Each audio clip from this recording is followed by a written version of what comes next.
Daddy, I'm the titty, Daddy.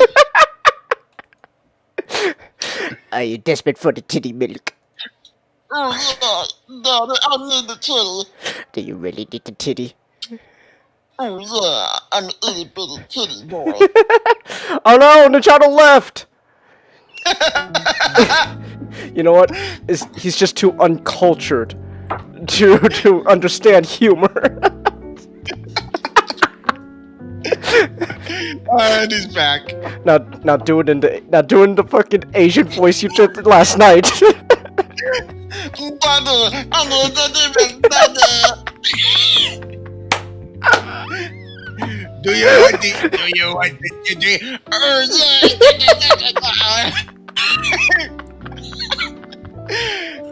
For as bad as I hear that movie is, at least we got that because of it. The punchline always gets me. Just adults wrote this fucking movie. I wanna bury Star Destroyers. What? What? I wanna bury Star Destroyers. Okay. I wanna bury Star Destroyers. Like in the ground. Yeah, put them in the ground. Why? So I will be the one pulling the strings. Be the one pulling the strings. Yeah,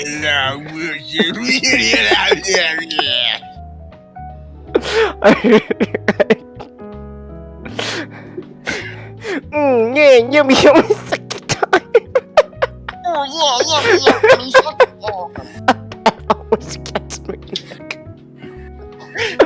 That always fucking You gets know, if I had the Infinity Gauntlet, I would remove that video from existence and memory. Oh hell no! That is a perfect representation of Rise of Skywalker. It is. Adults wrote this fucking movie.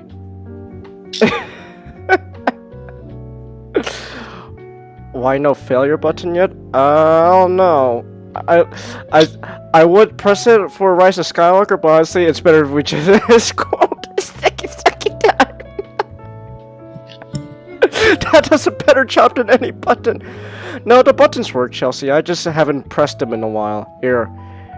How about this? I'll give you Shockwave. Yeah, hold on. Here, I'll give you female. There we go. Female.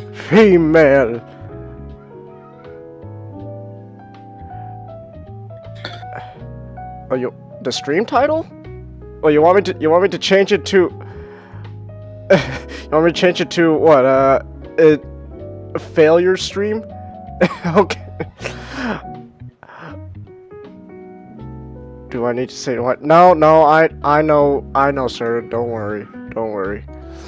Oh my god. You know what? I put this. I typed this in the general chat for a server earlier today, Nick. Did you see what I fucking wrote?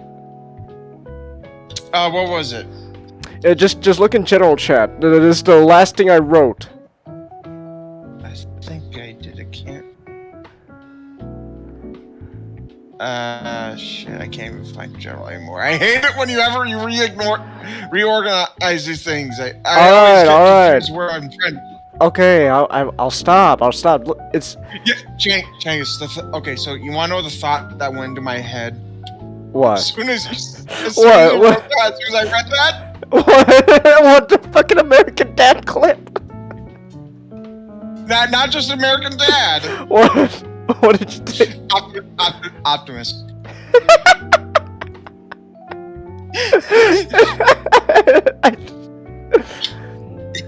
Okay, so if anyone's watching this who's not in our Discord server, if you don't know, earlier today my neighbors were having, I don't know, some kind of party or something. Maybe it's like the kid's birthday party or something. I have no idea. And for some reason, I hear them blasting on a loud stereo in their backyard. Get low. The fucking rap song. Get low, get low, get low, get low, get low, get low. You know the fuck.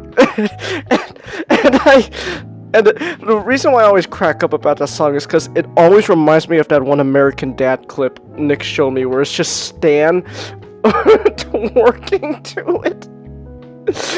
What always gets me, Nick, about that clip, it's not the girl that he's controlling. That sounds wrong out of context. Just watch that episode. But the girl he's controlling is not the one twerking. It comes to Stan himself in the mocap suit doing the twerking.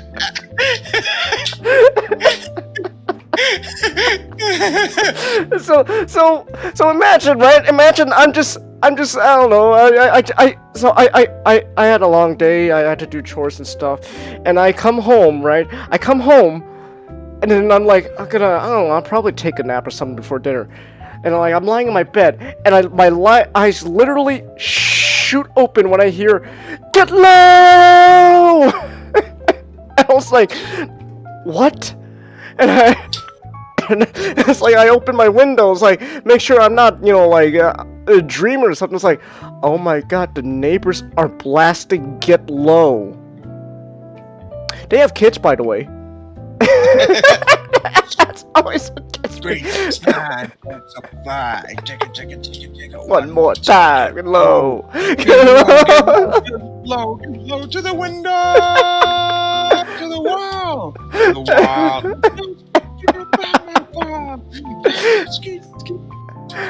Why do you know the lyrics, Nick? I watched that clip so many times, Seamus, you have no idea. So it's like, I'm just like, oh my god, they're playing Get Low, and like, keep in mind, like, the kids they have, I'm pretty sure the oldest is still in like elementary school. So I have no idea why they're fucking blasting Get Low for, I don't know, I'm assuming one of their kids' birthday parties or something. That's a moment I hope I never forget. I want to tell that story someday to, I don't know, future kids of mine maybe. Just like, Dad, what was like one thing you remember? Well, son, you see that house over there that's right next to us? Yeah. Years ago, they had a birthday party for the kid and they blasted Get Low. What's Get Low, Dad? Oh, you wouldn't understand. You're too young. And then my kid just says, why are you mentioning boomer music? It's not boomer music. It's Zoomer music. Exactly. You know that's gonna be like the new boomer. Oh god, I'm not looking forward to like younger generations laughing at me, calling me fucking Zoomer. It's like, Get Low's from 2002. It's millennial music. oh, it's millennial music. That's even worse. Okay, old man. Yeah, Zoomers have been very little kids at that age. They would not have been old enough to listen to the song. How do you know? Because I know how old Zoomers are. Wait, okay. We had this discussion before. I'm sure of it. I forget. What makes you a Zoomer and what makes you a millennial? I don't know when millennial starts, but it cuts off at 1996. So Zoomers are 1995 and 1996. The Zoomers start 1996 or I 1996. count myself as a Zoomer. Okay. I was born in '96. I'm a Zoomer. Okay, so I'm technically a Zoomer. I am not looking forward to being unironically like fucking Zoomer music. It's like, come on, it's not even that I'm old. looking forward to being blamed for everything.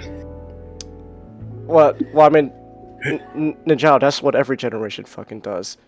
It's a vicious cycle. Doesn't matter who's wrong, who's guilty or not. Every generation will blame the previous generation for something, I don't know, whether they did or not. And then the previous generation will blame the newest generation. Yep. And unless you're millennials blame the older and the newer generation for things. See, It just depends on your political alignment. Millennials be like, see, we're a unique breed because we blame everyone, not just Zoomers, not just boomers. We blame everyone. Yeah. Yeah, and you're the reason why our country sucks. Well, now let's not go too much into that, otherwise I'm gonna have to press that button, and I don't feel like You might pressing- already have to. What? Well, I no, see it's not. millennials complaining about entertainment. Like, look what Zoomers are doing to entertainment. Like, we're not the ones making this entertainment. It's the millennials. It's you millennials failing to understand They're- Zoomer humor. Like, Well, it's not even Zoomer humor. It's just, it's That a certain. is- It's not Zoomer humor. It's the type of messaging in the media. Like, Zoomers aren't doing this. Yeah, and also that is not Zoomer humor. That is in the millennial humor. Are you desperate? Firmly. But Ninjato, are you desperate for the titty? Look, it's the same type of humor as Rick and Morty. I wouldn't go that low. Right? Millennials have tried adopting Zoomer Rick and humor. Morty tries to be smarter and fails. Oh god. Now Rick and Morty has this. It's like it's trying to be smart, but also not. Like it's. What's the word I'm looking for? And again, Ray, that's millennials, not Zoomers. Yeah, like the thing about Rick and Morty is that the way they present the humor is as if you would get it if you're smart, if you are educated. Well, that's. but clearly here's that no, video it's is the not. delivery. Well, clearly that video's. Well, listen. Okay. But here's the thing: much like the video, it all just boils down to some form of gross out humor. No, the only gross out humor was the Snoke part. Everything else wasn't like that. And tear it down. But Look, I find that Sometimes- video funny. Okay. The thing that's just Zoomer humor and then millennials trying to adopt it, not understanding how the humor works. Like people say, the Zoomers have taken over with Pokemon with the Lechonk. Like, no, that's millennials trying to be hip. How do you do, my fellow kids? yeah, or it's just a goofy pig. Lechonk. It's kind of just a pig, but they called it Lechonk. They called him Lechonk. Yeah, like they think it's funny. That's it. Like, the Japanese name is just Glutton. Like, you Glutton. can just romanize it. Oh wow, the Japanese aren't even trying. They just said, no, it's fat. Like that, you see people trying to pick apart, like, here's all the different meanings. Like, that's literally just glutton, but spelled in katakana. Lechonk. Like, glutton's not even in the etymology theorizing. It's like, maybe it comes from this French word for glutton, like, glutton. It's just glutton. Glutton.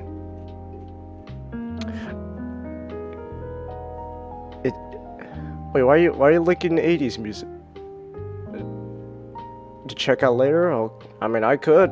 I'll check out later. Well, the whole point of this whole little tangent is I'm not looking forward to the day my children make fun of me because I've heard "get low."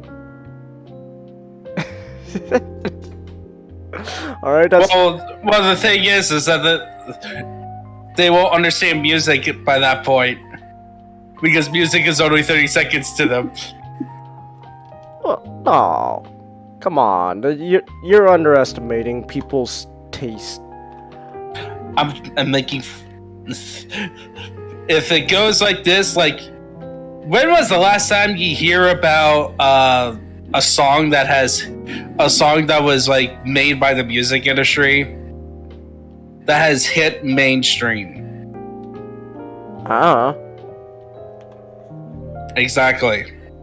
Do we have Like- a show to do? I completely forgot if we have a show to do. Yeah, We do have a show to do. yeah, but this is our opening tangents. I feel like Future. it's getting a bit too long even for our tangents. Well, all right. Look, you're gonna make up for it by interrupting my segment. In the future, songs will be 30 seconds and movies will be 30 hours. Aw. Okay then. All right. Well, I guess if you are worried that we're gonna take too long, Nick, we could move on with the show now. Man, we are. I guess today's gonna be a quick show then. Damn, we're blazing through already. Okay. Yes. See, we're not doing. Okay then. All right. So let's blaze through these topics then. So first off, we're gonna start off the show with some Vidya talk, right? So Ninjato, what you played Marvel vs. Capcom Infinite, right? I'm playing Marvel vs. Capcom Infinite. You're playing. Yeah. So for me, when it comes to fighting games, I count a game that is finished is do the story mode if it happens, but most fighting games don't have that. So I just say like beat the arcade mode with every character. Okay. And because usually you get a ending, and that is basically your story mode content in most fighting games until recently, like this game. So I decided just to do Marvel vs. Capcom Infinite because I really enjoyed. I got it on a sale at one point, and I just thought I really wanted to replay the game because I remember really loving the gameplay. And I'm really enjoying the story mode. And so I decided to replay it. And then it turns out this week is that we get Street Fighter 6. And oh boy, that looks so good. But you see, before we have possibly a Capcom fighting game renaissance, we have to talk about the time where Capcom couldn't figure out a way to make a video game properly. Oh, okay. Specifically, the fighting game division. They had to figure out some way of screwing up. Okay, so I'm assuming there's something wrong with this game then. We'll get to it. So Capcom first made so for a while they transitioned their fighting games to 3D with Street Fighter 4, and it was touted as like a return to form. Okay. Because people like Street Fighter 3 now. It wasn't the widely played one. Okay. And let me just check. Yeah, Street Fighter 3 came out in 1997. Street Fighter 4, the base game, came out in 2008. Wow. That's quite some time between. Yeah. Okay. So that means like for most of the 2000s, in terms of fighting games, there was very little content. So they did Street Fighter 4, and it became a major success. All right. And people think, oh yay, Capcom fighters are back! And so they started re-releasing games into the Xbox Arcade, and to see if to garner up some more interest, and failing because people didn't want this, so that's why we didn't have a new Darkstalkers game and a bunch of stuff. But the big game that was hyped in 2011 was Marvel vs. Capcom 3. And then they screwed that up. Oh. They screwed it up by releasing the base game in March. Okay. In 2011. And then they came out with the Ultimate Edition, which came with a bunch of new characters at the end of the same year. Okay. Huh. So they released an unfinished game. Pretty much. And then also they messed with the roster a lot. Because so the previous game, Marvel vs. Capcom 2 had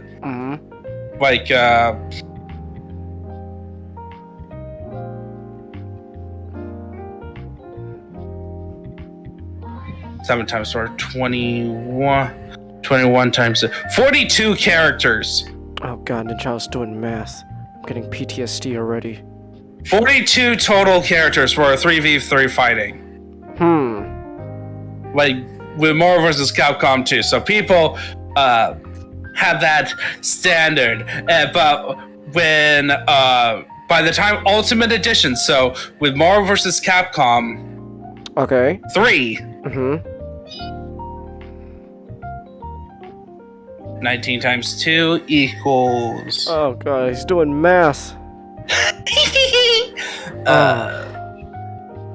38 characters. Huh. It was with Ultimate Edition. Damn, 38. And then at the time, people, the roster got shaken up a lot to include characters like Rocket Raccoon. Adding characters that were popular at the time.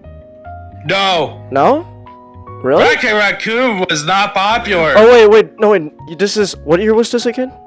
2011. Okay, this is before Guardians of the Galaxy. Yeah, so I remember that like one of the major complaints of that game was that why did they included these weird characters that we never heard of instead of classics like X-Men characters. So X-Men, you know how people love their X-Men. Only 2 X-Men from the four X-Men characters from Marvel vs. Capcom 2 came back. And it was Magneto, Sentinel, Storm, and Wolverine. Sentinel? Yes, the giant robot. Okay. Compared to Marvel vs. Capcom 2, here you got Cable, Colossus, Cyclops, Gambit, Iceman, Magneto, Marrow, Omega Red, Psylocke, Rogue, Sabretooth. Let's be honest, it actually comprised most of the Marvel vs. Capcom 2 roster. The X-Men characters? Yeah. Oh, okay. Yeah. So here, it was it was viewed not as good as Marvel vs. Capcom 2. But that I didn't notice. Basically, Marvel vs. Capcom 2 is like a curse in the Marvel vs. Capcom franchise, where it's a good game, but it's also the most popular game. Okay. Which means that every other game is going to be compared to Marvel vs. Capcom 2. Because most people who are like looking forward to the new Marvel vs. Capcom game are fans of Marvel vs. Capcom 2. Okay. So you got that. So 2011, and then 2016 happened. They decided to release Street Fighter V as their follow-up to 4. And guess what happened? What happened? People didn't like it. Okay, They changed it. Royalty-free jazz. Stop. Play royalty-free jazz. I know. Oh god, the royalty-free jazz doesn't like Marvel vs. Capcom.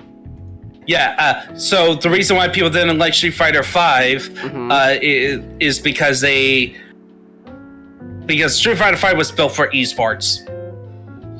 Which means less creativity with fighting games. And I think some people were upset out of the roster, but It was very bare at the oh yeah, and there was no arcade mode. It was literally when it launched. It was it was just you just train and do a survival mode, and play online. Arcade mode's like your this is me not playing any fighting games. Arcade mode's like your It's standard single player. Oh, it's just single player. Okay. Standard single player.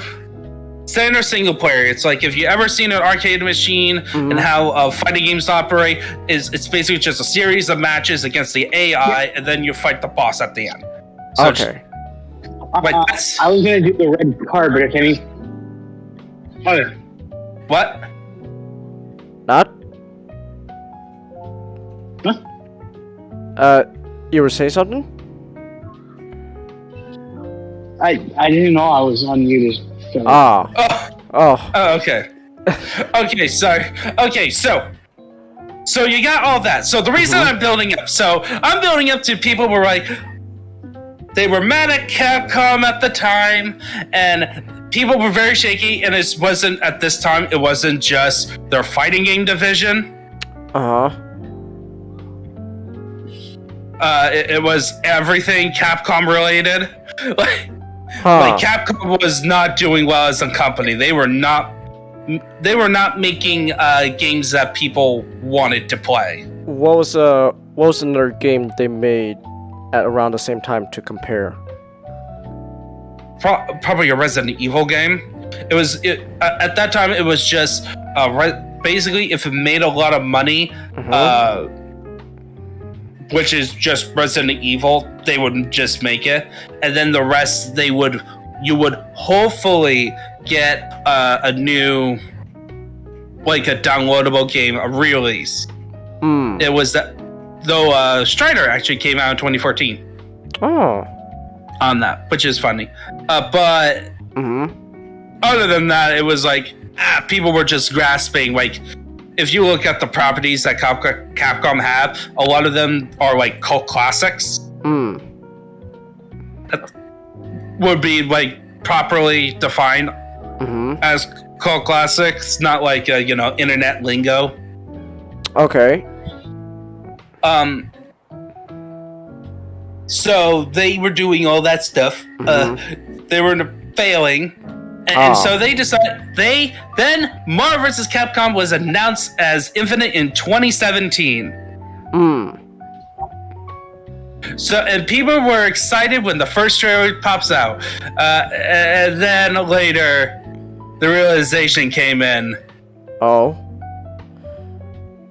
One, the look of the game. Ah.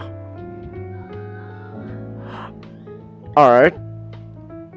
You see, Marvel vs. Capcom 3 holds up very well, despite having some terrible models because of the show-stating art style. Okay. This game decided, instead of trying to make it into a comic book, let's make it more like the MCU. Because at this point, the MCU was the biggest thing, and Disney had Marvel, and Disney did not buy Fox. Okay. Which brought in the second biggest problem. Wait, so you're talking aesthetic-wise, right? Yeah, aesthetic-wise. Okay. Like you've seen the Chun-Li pictures, and yeah. even with the improved imagery, there is literally no facial animations. There's barely facial animations with them talking. Huh. But when it comes to their eyes, they're like dead eyes.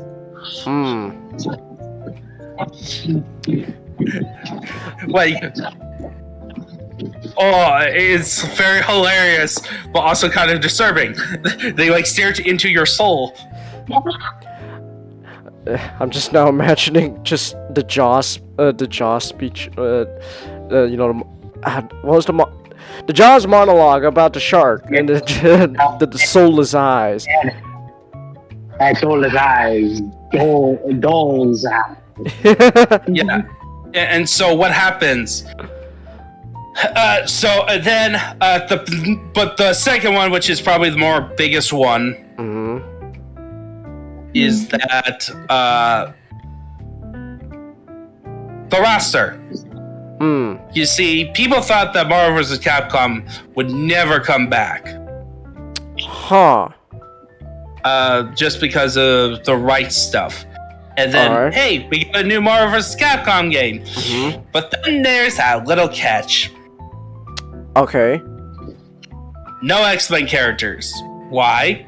Because Disney owned Marvel. Right. And so what happened is not only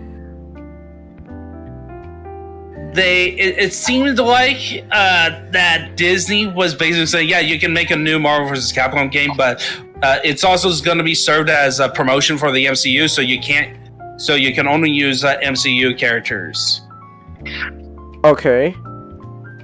And it was just at that point when people were getting sick and tired. We're beginning to get sick and tired of the MCU stuff. Huh. Just at that point. So a lot of this game kind of has wrong timing with some of the stuff they presented. And then it didn't help that the developers themselves, in response to people complaining about why were there no X-Men characters, they kept on saying, "Oh yeah, there are other characters that like them. They're just functions." Huh. I mean, because they didn't want to say that. Oh yeah, we couldn't make the game because Disney said no. I mean, they're technically not wrong. Yes, they're technically not wrong, but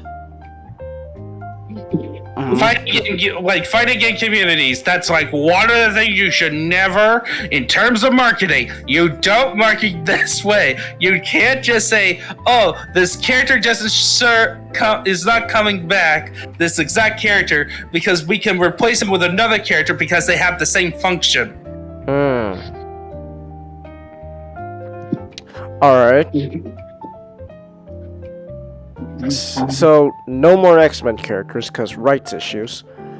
I'm assuming... But it seemed like they were planning to add X-Men characters. As DLC in Season 2, but unfortunately the game did not sell well. Wait, so how would they get... Wait, so if they don't have the rights to the X-Men characters, how would they put them in DLC? I think this was during the beginning of the Fox stuff. The talks, at least. Okay. And plus, they could easily license out to Fox about it. Negotiations. Okay. But yeah, it got hit. And then it didn't help with the visuals. The reason why people were upset with the visual is because they were really marketing that. You see, Street Fighter V did not have a story mode until 2 months later. It didn't even have an arcade mode properly until the first edition of Street Fighter V called Street Fighter V Arcade Edition.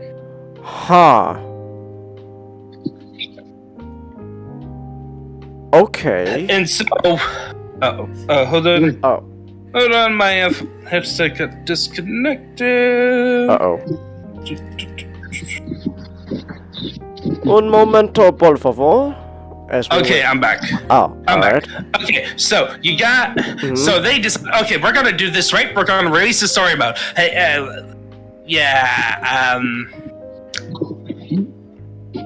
So, about that,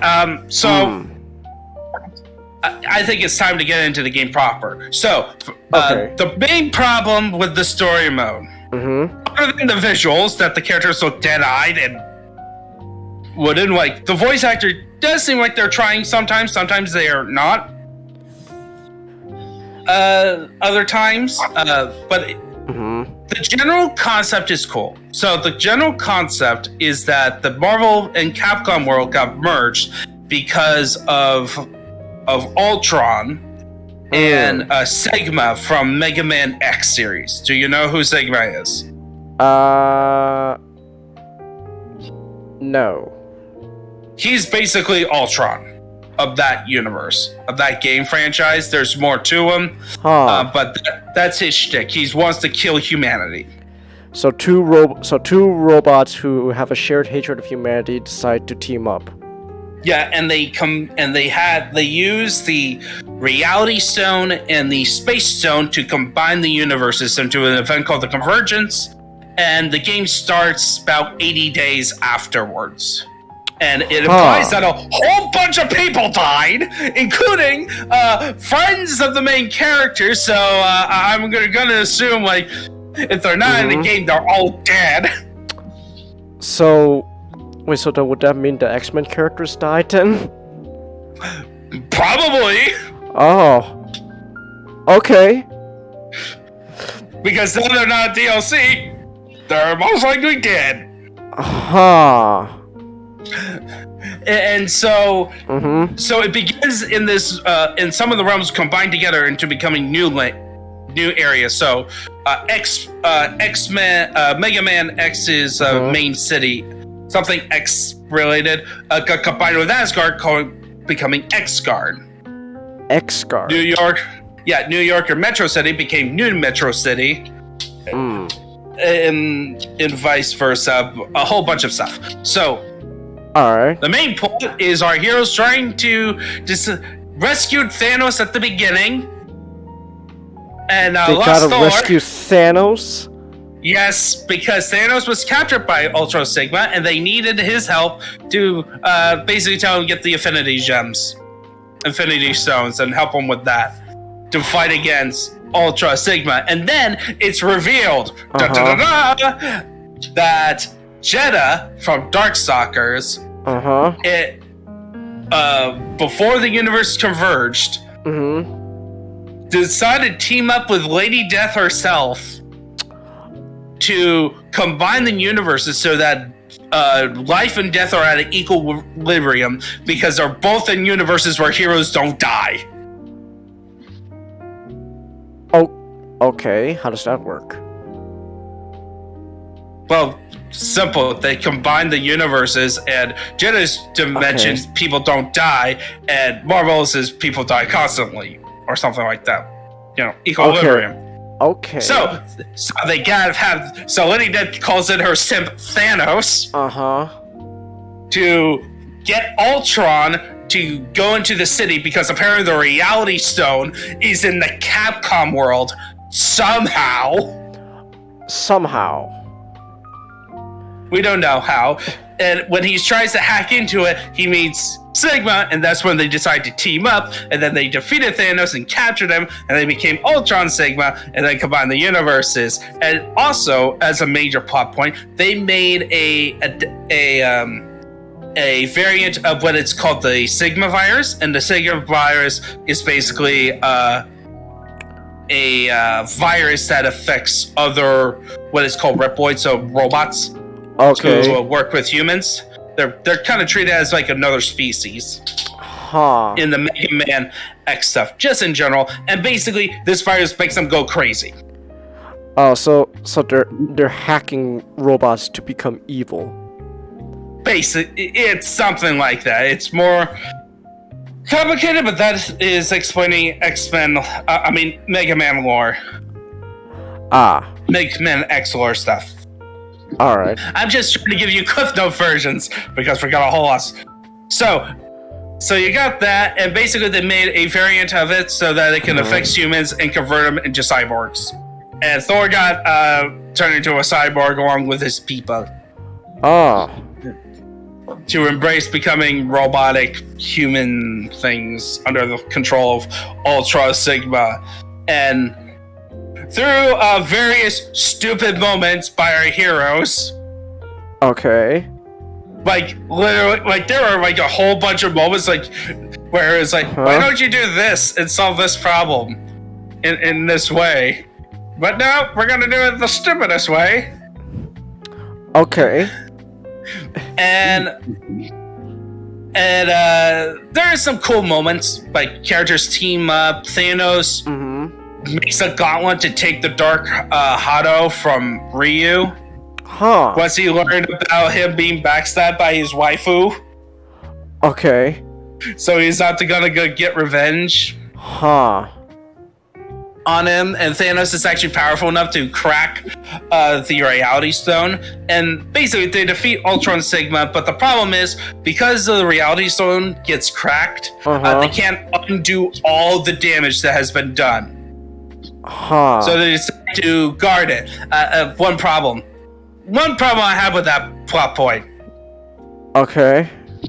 Because it even says, like, we came to bring our friends back from the dead, even though we have the Power Stone, a cracked Reality Stone, a Space Stone, a Time Stone.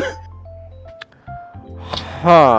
And a soul stone to deal with souls. See, Well, it's heavily implied that they need all of them in complete condition. No. Like, here's the thing. That is implying not. Like, the thing is, the space and reality stone was the one that caused the convergence, right? Right. Like, that's how the story sets it up.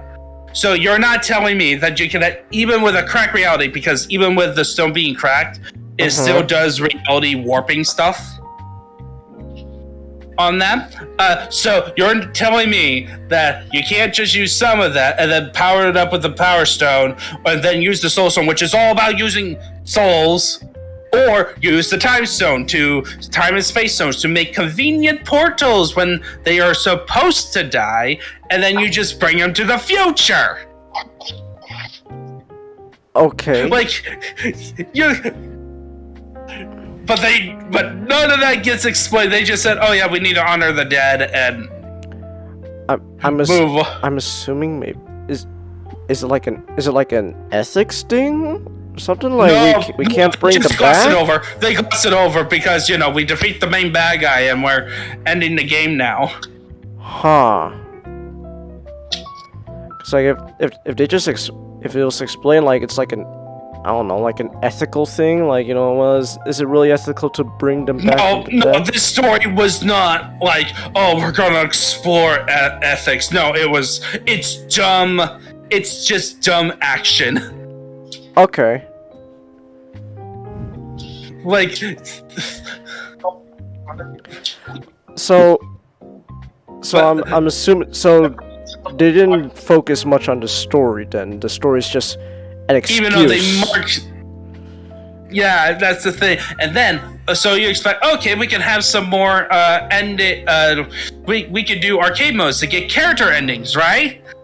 Right? There's no arcade mode. No, there is arcade mode. Oh, but you don't get endings. Huh. You instead just get more access to more colors. Okay. Okay. So yeah, presentation and making you want to go back, replay value is horrible. Huh. Like by this point, 2017, you had Injustice 2. Huh. You had it. Oh, wow, that was Injustice 2? Yeah, Injustice 2 was about that time. Wow. And Injustice 2 not only had an extensive system, a very grindy system, mind you. Yeah, it is 2017. It feels... Injustice 2 feels much more recent than that. I don't know why. Yeah. Well, because it's the game before Mortal Kombat 11. Ah. But Okay. but anyway, so you have that. Right. Like the presentation and arcade mode, the key aspects for a single player at least is complete trash, and there's no other modes aside from that. Okay. But here's the thing: I love Marvel versus Capcom Infinite.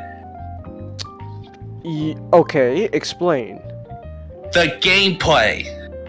Okay. The gameplay is awesome. It is just awesome. One, in my opinion, it's a very good blend. It's like near perfection blend of having simple input controls to do special moves. Okay. That you could do special moves consistently, but yet still have that high skill ceiling. Where if you dedicate more time to it, you become better at the game, and you get to pull up some crazy stuff because this game introduced a new combat system. Okay. So previous Marvel vs. Capcom games was either had a system where you have a team of characters of three or two or three characters, and they have a system where you have one button that they can perform a special move to assist you in part of the combo, or you hold it, or you do like a certain input to have them tag in. Okay. In this game, it has something called an active tag system, Okay. where it's a 2v2 game. Huh. But while you're doing actions, you can press a button and the other character tags in. But while the character that you were previously playing at finish their actions, stay for a couple seconds, and then tags out. So what it does is that it allows you to extend combos, and the tag window is actually a lot quicker than the regular assist system.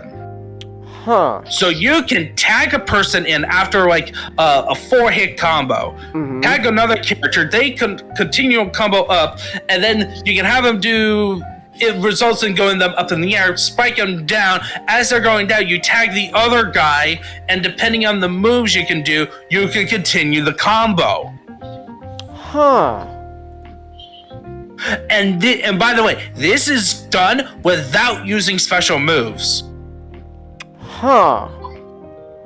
Okay. When you add special moves in there, it gets even crazier. Of course, I'm not that skilled enough because I'm more of a casual fighting game player. So I'm not that skill level where I could do the uber crazy stuff. And another reason I love the game, it has a good charge move system. So in fighting games, there's a specific type of moveset called charge moves, where it's a simple orthogonal direction where you go either left and hold, and then go forward and press your attack button to do the move, or you go down and hold, and then you go up and then do special move. Like, the concept is simple. The problem is the timing. Okay. And you know what Marvel vs. Capcom Infinite did? They screwed up the timing? No, they add a nice indicator to show you, and of course the opponent as well, that you have a charge that you can use for your special move.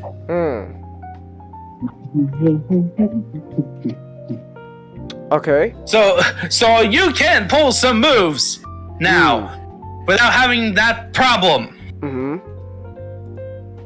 That it's like, oh yeah, I'm playing Guile, even though he's on Marvel vs. Capcom Infinite, but I'm gonna use Guile for example. I'm playing Guile in Street Fighter, but I can't use half of his moves because they're charge moves. Huh. Okay. So I don't have like his full kit. I feel like I'm not that powerful. I can't really use them. And now, like, hey, now I can use Chun-Li's charge moves. Huh. For like gameplay wise, it's juicy. It's nice. I feel like a complete badass playing it, even though I'm terrible at the game. But I know you could get even crazier if you are a master at the game. Okay.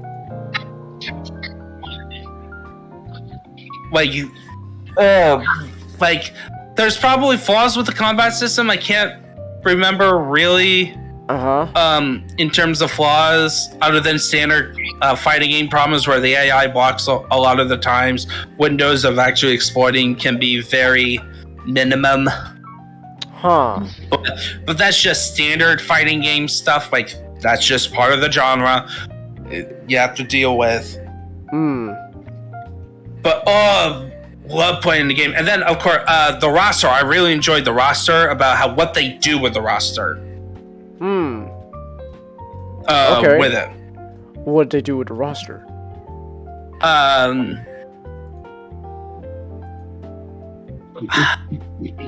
they managed to make Spider-Man my favorite version of Spider-Man in a Marvel vs. Capcom game.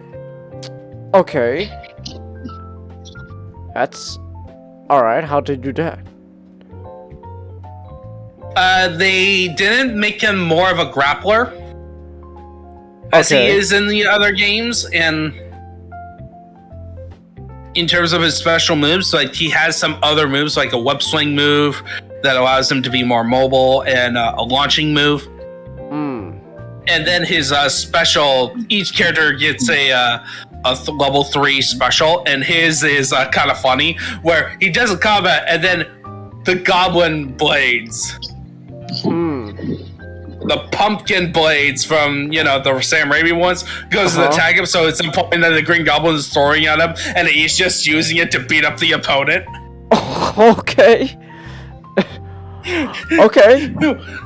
Which is funny. And then there are some things they did some cool, like what they did with Winter Soldier and Captain America. So Captain America has this move called Unyielding Justice, which is just him doing a whole beatdown thing.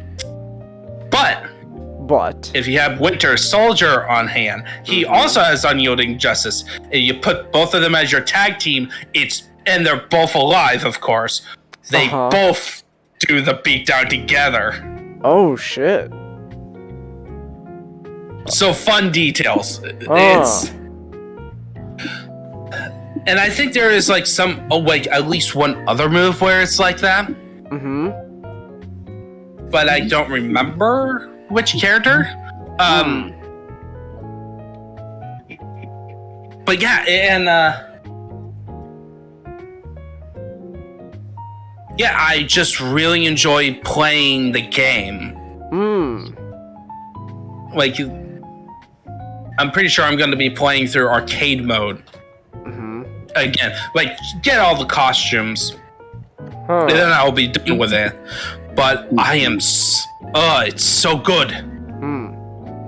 But then, it's a hard time game for me to recommend because the visuals are awful. Even some of the level 3 ones are horrible, like what they did with Ghost Rider's level 3.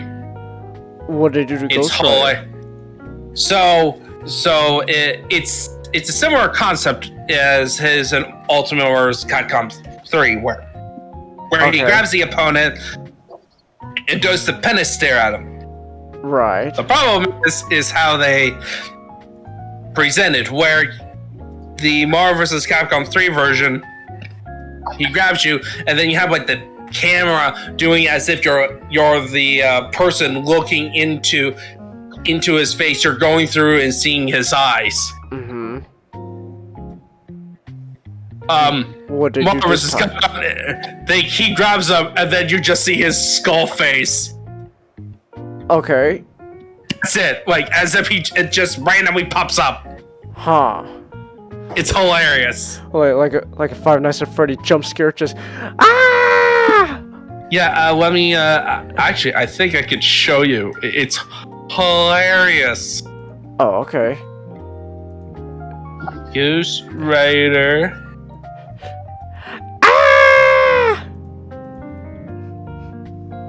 Oh, hey, Charlie's in the chat. Hey, man. Captain America's Chris Redfield, but with Captain America's suit? Let me that's actually reference to the fact that Captain America is voiced by Roger Craig Smith. Holy shit, Cap looks fucking jacked. And Chris Redfield is voiced by Roger. You know who he also voices? Sonic. Yeah, I did a current time thing so you can look at it. Look at Cap. Those shoulders are so fucking wide. Yeah, that's the thing. Like the aesthetics are. The problem is, it would look fine. Somebody actually did like a video where they took the Marvel vs. Capcom Infinite footage. and applied a filter that makes it look like Marvel vs. Capcom 3, and it looked 100% better. Huh. It's because, like, even down to the music, they changed the music to be more like MCU. Well, it worked for... Charles saying they reused assets from different games. Yeah, it had a cheap... that's the thing, it looks cheap. It was even sold at like $40, I think. Huh. I think. Don't quote me on that one, but it was like a worrying sign. Alright, hold on, let me pull up this Ghost Rider video then. I did do it at current time, so you just have to play it. It's going. Hold on. Wait. Give me a second. It has a commentary. It's on a YouTube tutorial thing. So. Okay. Hold on. Real quick.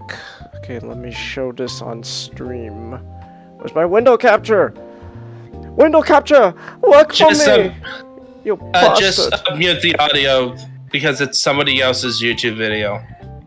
It's with commentary. Okay, I'll just mute it then. Alright. You just need to look at it. Alright, let me take a look at this.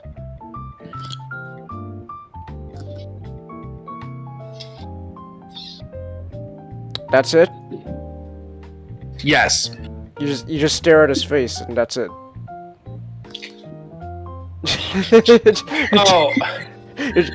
Somebody did a comparison video. You're just looking at his face. He just pulls up and like, oh, hi, buddy, how you doing? I'm doing great. Look into my eyes. Oh God, your breath smells. Sorry. Okay. Sorry. Sounds like brimstone. Okay. Wow, it just stares at you. Alright. The penance stare. Alright, I got the the exact moment. So you want to pull this up of Marvel vs. Capcom 3. So okay. Oh shit, no, don't play. Go back. Go back! Don't play yet, you bastard! Okay, let me take a look at this. This is from Marvel Capcom 3. Yeah, and what you can tell, the graphics are 10 times better. Oh, I see. Yeah, you go right into his eye, and like the camera starts shaking. Like, oh God! Oh, yeah, exactly. Oh shit! Tony's on fire. Yeah. Again, it sells you the fact that you're getting the penance stare. Look into my eye. Ah! The other one, hi. See the way you described it, I thought it was gonna be like one of those like fucking FNAF jump scares, like just Ghost Rider, just I am Freddy Fazbear. Ah! No, it's just them. He just pulls you up and it just, oh, hi buddy. Hi Johnny. Hi Johnny, you doing good, man? I'm doing great. How you doing today, Johnny Cage? I'm doing great. Good. I'll keep it up, then. Yeah, like, and that is the sad thing. Not to mention what they did to my girl Chun-Li, but it's just it's kind of sad about the game, where it could have been more. But the thing is, they just made it cheaply because they spent probably most of the budget on getting the license, and then they were restricted of what to use, what they can use, and then standard Capcom ineptitude in terms of their marketing. Okay, did you? I forget. Did you touch upon the marketing? Yeah. Okay. Characters are functions. Again, for fighting games, the number one rule you should never say is characters are functions. Ah. Even if it is true. Okay. Because in Street Fighter, there's a lot of Shoto characters, which is basically same sort. They have like the exact same type of moveset as Ryu. Charlie says the statement was from the director. Ooh. Yeah. Ooh. Not a good look. Yep. Oh boy. Yeah, I think it wasn't. At the time, people kind of blamed it on like Capcom being inept, and it was like a creative decision. No, to me, it's more like most likely. In order for them to make this game, that was one of the stipulations. Like, you have to use MCU characters only. Ultron was Magneto, Captain Marvel is Dark Phoenix? Huh. Okay, what... I guess just to clarify, so what's like gameplay for like Ultron? Ultron is just he uses lasers and close-up grapples. A close-up grapple for one of his attacks, and he summons a robot to shoot another laser or to beat you up. Okay. Not really. As far as I remember with Magneto was more on the laser spamming, but there was a whole bunch of character. And also when it comes to Captain Marvel and Phoenix, there are some similarities in terms of gameplay where they both have like a mode where they get stronger, but Captain Marvel doesn't have a revive system. Revive system? Yeah, so this is now talking about Marvel vs. Capcom 3, but Jean Grey has an ability. That makes it 5, so only like 5 characters. But she was new, not even returned. But anyway, her ability is she was all about fire because she's Phoenix. Like, she was a glass cannon, which Captain Marvel is not. Captain Marvel is not a glass cannon. Phoenix. But her thing is that for special moves, there's a bar that goes up to 5 in Marvel vs. Capcom 3. It's 4 in MVCI.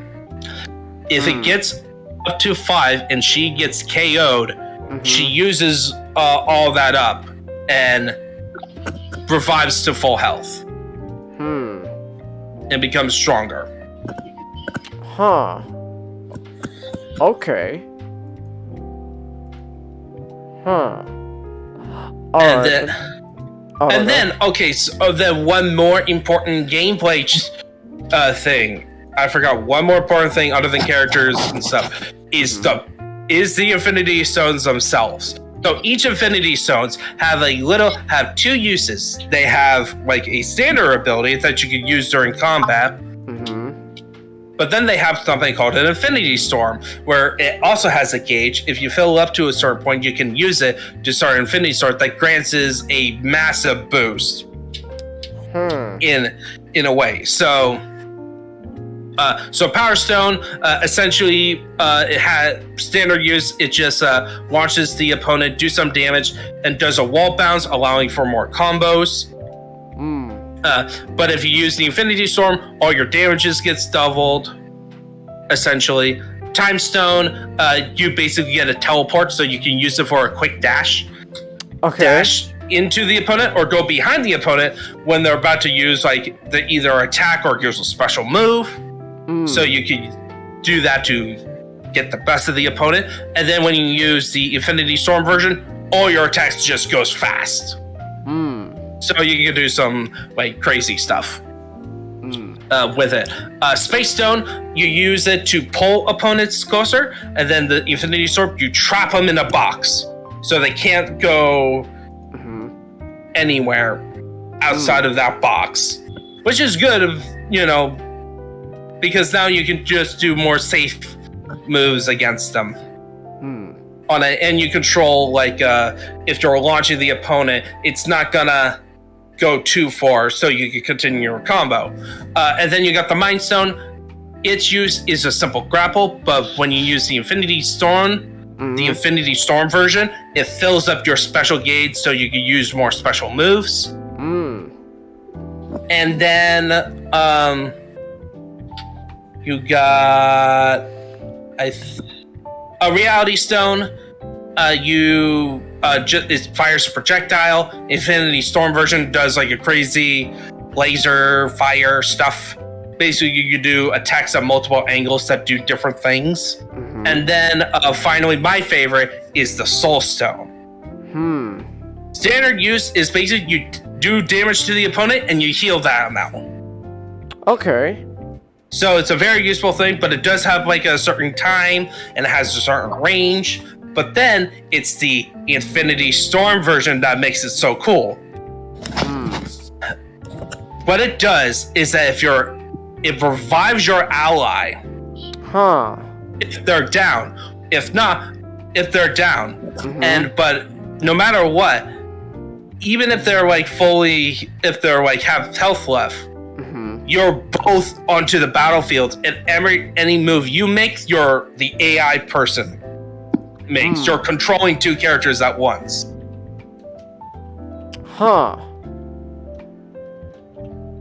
Okay. So you could do some fun bullcrap, and also it gives you a good comeback mechanic because you can get up. You can revive your teammate if he's down, and you can get the edge on the opponent just because of not only the attack. Once it runs out, the person is healed and they just leave.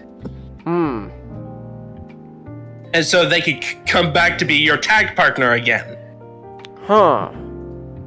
And then also, but the weakness, of course, is that if the main person dies while the Infinity Storm is activated, it stops. Because, of course, you can't use the ability to its fullest.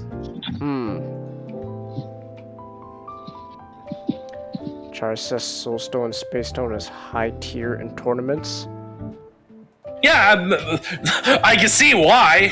Because Space Stones, you control the opponents being bounced off the distance, which is important for combos, for making large combos. And then the Soul Sword, just having your partner show up and do double attacks. Especially if you synergize with, they do one special move that does one thing and then the person does a completely different thing. You can do mix-ups with it. And just the fact that you're reviving your partner.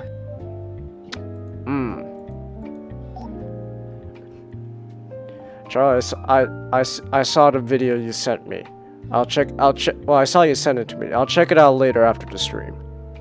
Yeah. Well, but yeah, that. And they redid Thanos. Also, they did a better version of Thanos than he was in previous Capcom fighters. Okay. It's kind of embarrassing. How'd they improve him? He's not Bubble Guy. Okay. Oh, let me look this up. Yeah. He is just a big brew, and he has cool energy attacks. Alright, and that is not bubbles. It makes sense. Thanos. Makes way more sense than him being like, yes, I'm a big guy, but I'm throwing big balls of energy that looks like bubbles. Alright, looking up Thanos. Good lord, Thanos, again, these shoulder wisps are so giant.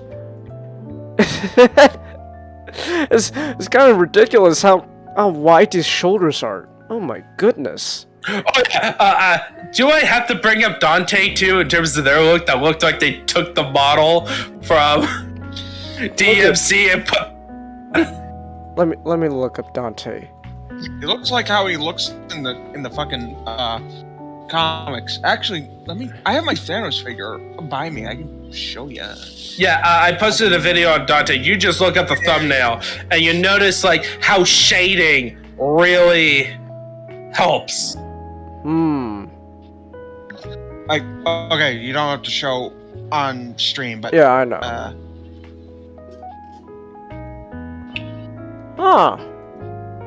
pretty close. Pretty close.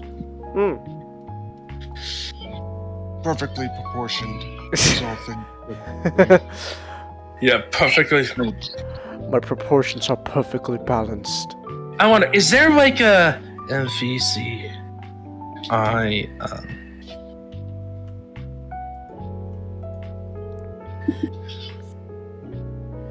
He brought his model from 3 but got rid of the shading.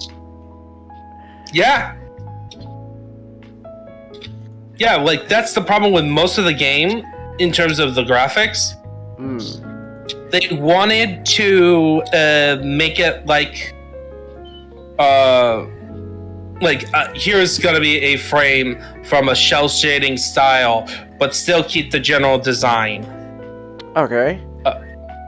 It's Marvel vs. Capcom, but with actual shading. Huh. Oh, okay. That's interesting. Yeah, a lot more dramatic shading going on there. Yeah.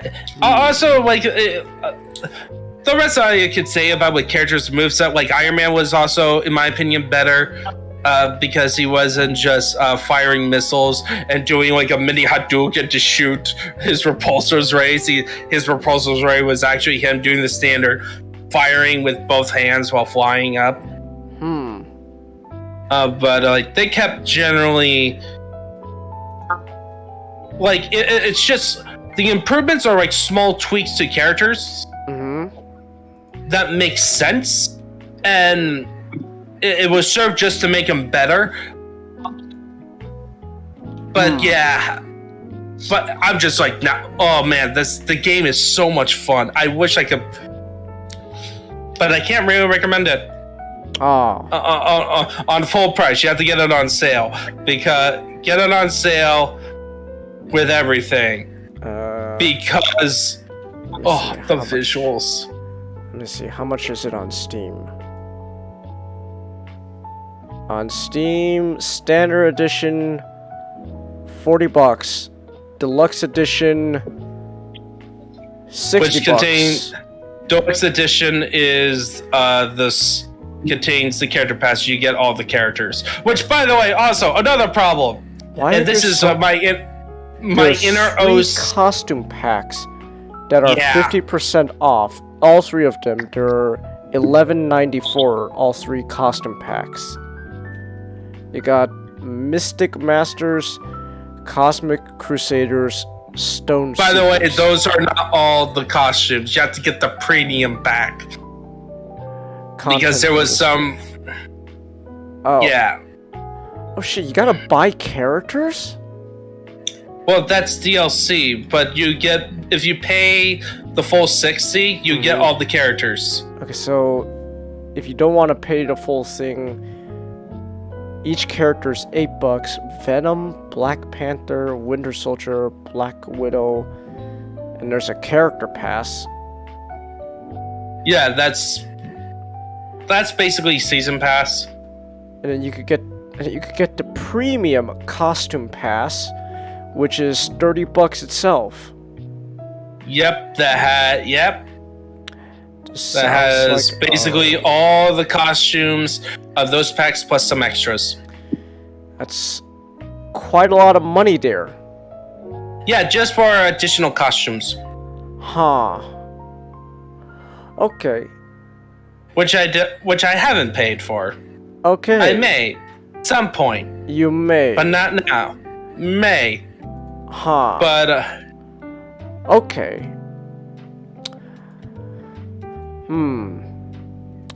Alright then. Oh, Servant says he's gonna head to bed. Alright, you have a good night, Servant. yeah, have a good night. Have a good one, man.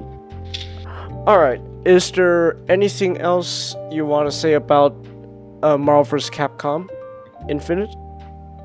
I'm looking forward to Street Fighter 6. Street Fighter 6. It looks like Capcom is just recentering themselves.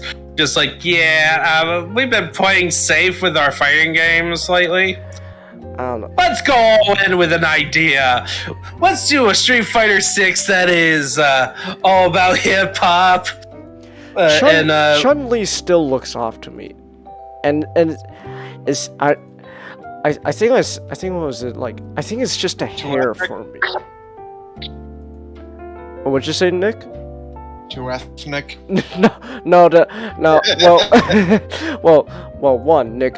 As a Korean man, all right. Of course, I'm gonna have problems when another Asian who isn't the same type of Asian as me shows up. Also, there's gonna be a bunch of versions of themselves that all hate each other for some reason. Do they eat like normal food? No. No, the opposite. No, they eat hot dog fingers.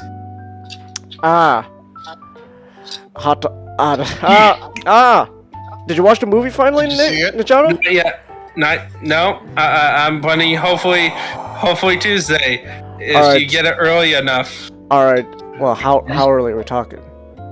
Well, it depends on Match Extreme on Gundam. Fair enough. All right. No, I see what it is for me. Is Chun-Li's hair? Something about her hairline's off to me. But I would say the previous versions of Chun-Li, like in previous design, her hair is a lot bigger. But then again, the older games, there's a lot more bulk to the characters and like some things, like Chun-Li's bracelets. Than in this one. hold on, give me a second, real quick.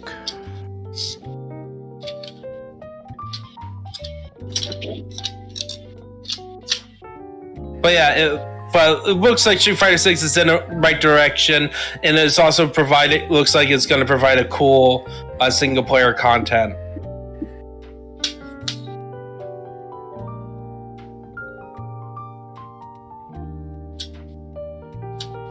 Oh, well,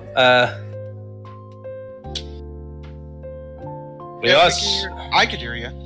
No, we lost Changus. Ah, dang it.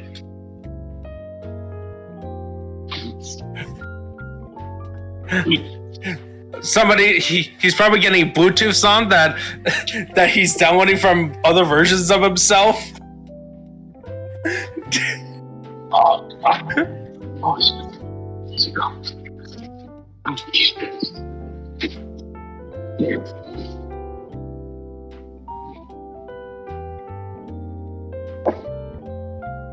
By the way, like if you watch any Bricky's video, his latest one on Uncharted 2 contains my favorite now term for like nitpicks and stuff.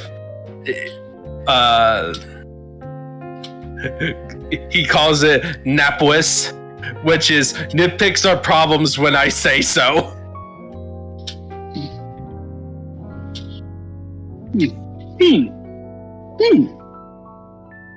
Like, watch the video to get a full explanation, because he constantly makes fun of like how Uncharted kind of go, he should be dead at this point.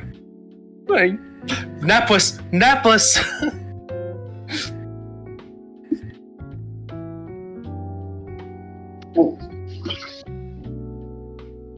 So, have any of you played at Marvel vs. Capcom Infinite?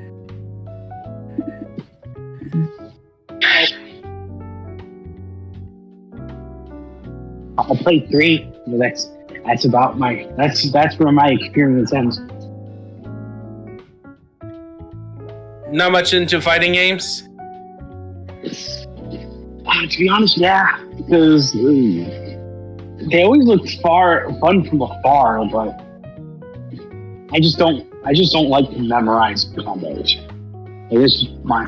That's just my hang. It seems like really fun as a spectator sport. Right? they just don't like this. I just don't find a lot of. I don't find like. I always have a philosophy that through simplicity comes complexity. I like something simple to chew on, and from there I can make it complex. Not okay. I have to make a mountain out of a molehill in order to enjoy something. Yeah, like I can understand that. Like my favorite type of fighting games is that where I don't need to, where you can just press random buttons when you're doing your attacks and your stuff looks cool. I think by the bare minimum sense of the word, by a fighting game, I say I play as like wrestling game. Yeah, it's just wrestling. Where it's like there's not really a combo set I need to learn as much as I just need to understand the basic, basic like strikes and grapples, and I'm good to go because I know a lot of how a lot of the characters are because they're real life people. I know how their movesets are.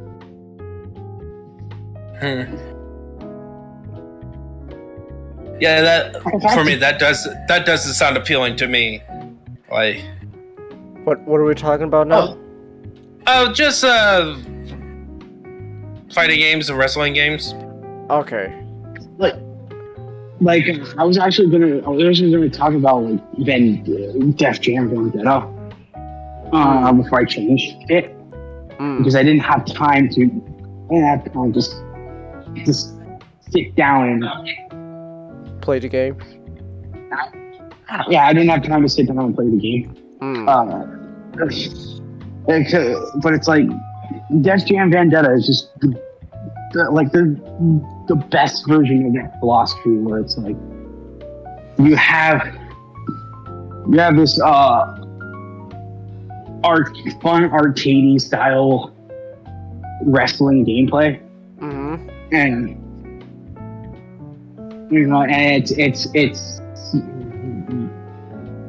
it's not too overtly complex. There's a lot of skill to it. It's just, of course, but when they get to like Fight for New York, and they introduce a lot more styles, that's when like you ramp it up. It's just so great to do it like that. I can talk more about it, maybe. Okay. But I find it. All right. Yeah, I do want to clarify like the statement. Like I like fighting games where you press random buttons and you get the cool stuff. It's like, yeah, I like that at the beginning, and then I like it when the more you play it, the better you are at it, the cooler your combos are. But for me, that it's not like some fighting games where it's a requirement that you have to do these set combos. That is usually hard to pull up on purpose. Okay. And you're stuck doing the basic combos all the time.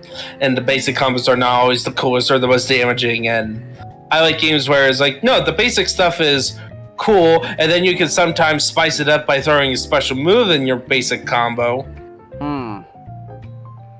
But that's not like you don't feel like you need to learn all this stuff, just all the extra crap, just so that you can do well. Okay. The only fighting game I really play is a Digimon fan game. But then they did an update a while ago where the enemy just spams specials, so it's impossible to beat anyone. Oh, that doesn't sound fun. I used Cheat Engine to cheat it because whoever made that decision, you cannot beat the bosses. Okay. Alright then. So, is there anything else to... Nope. Nope. That's it? Okay then. Nope. Talk about Snake. All right. Snake. Snake! Okay, alright, so we can now move on. Actually, I think you might... This is the first time you've done, like, quite a long segment, Ninjato. Like, your segments are usually not too long. They're relatively short compared to, you know, our topics. Usually, most of the times they are extended because of interruptions. Okay. Alright then. So... But I feel like Marvel vs. Capcom Infinite deserved a longer time because it's probably like my second favorite fighting game. Okay. Alright then. So, with that said then we can move on now. So, we're not done with Vidget talk. So, this is actually one of the rare times where I go early. But still expect me to talk long. Okay, so obviously, if you guys have been chat, if you've been following my streams, you know that recently I just beat Metal Gear Solid, the first one. Yay! Yeah, I won. God damn, fucking Liquid's a piece of shit. As in, yeah, I hate fighting Liquid. But anyway, so like, so I beat the game. Might as well talk about it, just give my general thoughts on what I thought about the game and stuff, right? So first off, I'm gonna stay right off the back. I don't hate this game. I had a very frustrating times with it, but I also had very enjoyable times with it. I think. Did you like it? Oh, what did you say? What did you say, SG? But did you like it? I liked it. It's like Kojima meme, like, did you like it? But did you like it? I guess. Like, I will say, like, right off the bat, like, some of the controls is a little but then at the same time, oh no, go ahead. You can say it aged. Some of the controls aged like no. Yeah. That's how you say it. Yeah. Well, I mean, there's nothing wrong with saying that, but I'm also willing to give the benefit that, part of it is also just my lack of ability to play this game well, because I'm not a gamer. I've never played these type of games before, and I'm not very good at video games. So playing this game was definitely a challenge for me. It's Cengiz, you're saying you're not good at video games? When are you replying to IGN? I don't know yet. Who does that Dean Takahashi guy work for again? IGN. I think. Polygon. Polygon. No, Polygon. I don't know. I'll send in an application soon. Alright guys. Hey guys, this is Cengiz. I'm playing Cuphead for an article here. How do I jump? and then they hire us as well just because we're your co-hosts. With the combination of my lack of gaming skills and controls that for the most part they're fine. Some of it though didn't age well, led to a very overall frustrating, but yet at the same time very rewarding experience playing this game. Like, I think also what it is, I don't know, I would hesitate to say, like, it's a hard game. Like, some of it is a little difficult, some of it is, once you get a hold of, like, as I was playing through this game, a lot of things I realized eventually, as that helped me out is a lot of this stuff is based off of, pattern. If you know like kind of a specific pattern they do, then you can use it to your advantage, and then you could beat the game. So like some of the boss fights, they have a certain pattern with their attacks, and once I figure out what the pattern is, or well, for the most part, whenever Not tells me what it is, it's like, oh, okay, now I know what to do. I mean, I'm still gonna lose a lot because I suck at this game, but now I know what to do. I'm still gonna die, but at least I know what to do now. And and so and then so overall, again, that leads to very frustrating but also very rewarding gameplay. So I think the most frustrating boss fight I ever had to deal with was dealing with fucking Liquid's Hind helicopter. Oh my god, I hated that fight. It was so frustrating. Shit, what? Nick, when did I even end that stream?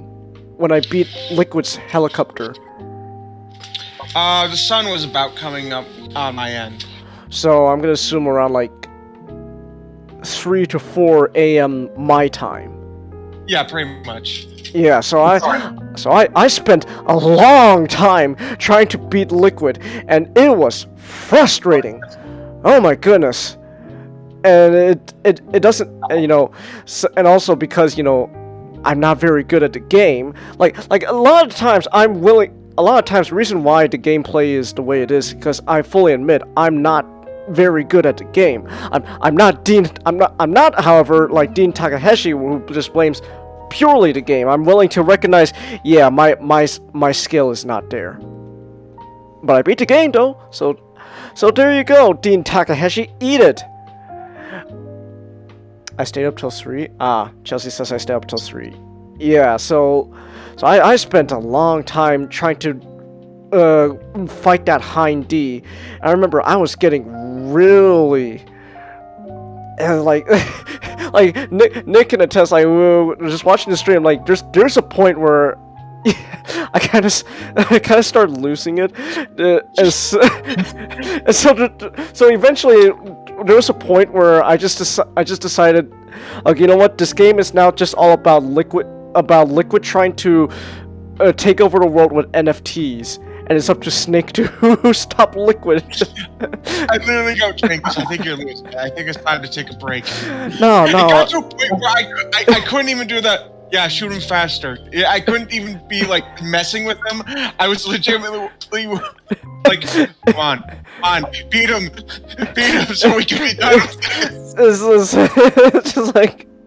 It's like, Snake, this is the Colonel. On that Hind D is loaded NFTs. You have to stop Liquid. But Colonel, this NFTs, he's shooting at me.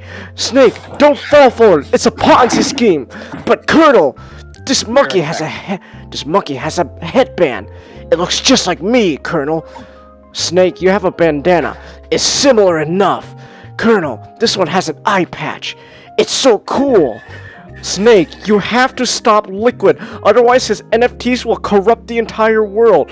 But Colonel, no but, Snake. I would just repeat that to myself, and then when I finally, you know what was the most frustrating part about fighting Liquid was that I was always so fucking close to beating him, and then he kills me, and it's like, that always gets me. Like when you're like, okay, one more hit. No, Snake, why did you shoot yourself? Oh. And so that was probably the most frustrating experience I had with the game. I think the second most frustrating experience I had was the last thing you had to do with the game, which was the turret section. I'm sorry, I do not enjoy that turret section at all. No. Again, willing to bet part of it is just because I'm not good at the game, but there are times where I just feel like these controls are janky.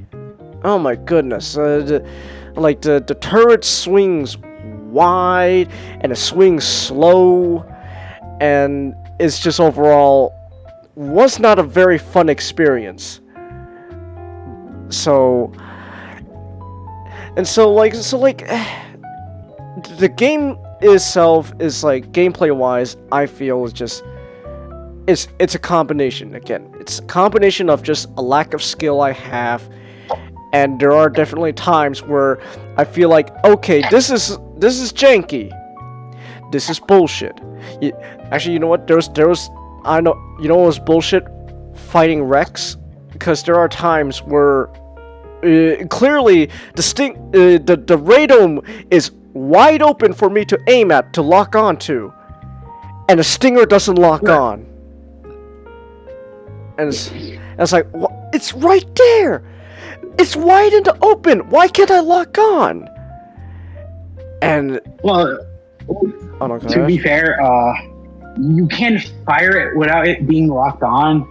It's better to have it locked on, because then, you can get out of the stinger mode and move. Yeah. But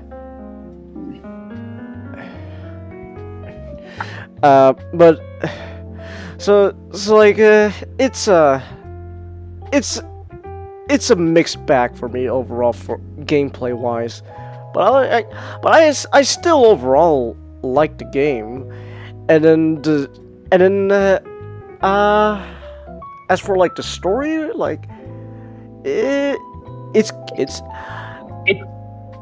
oh no, go ahead.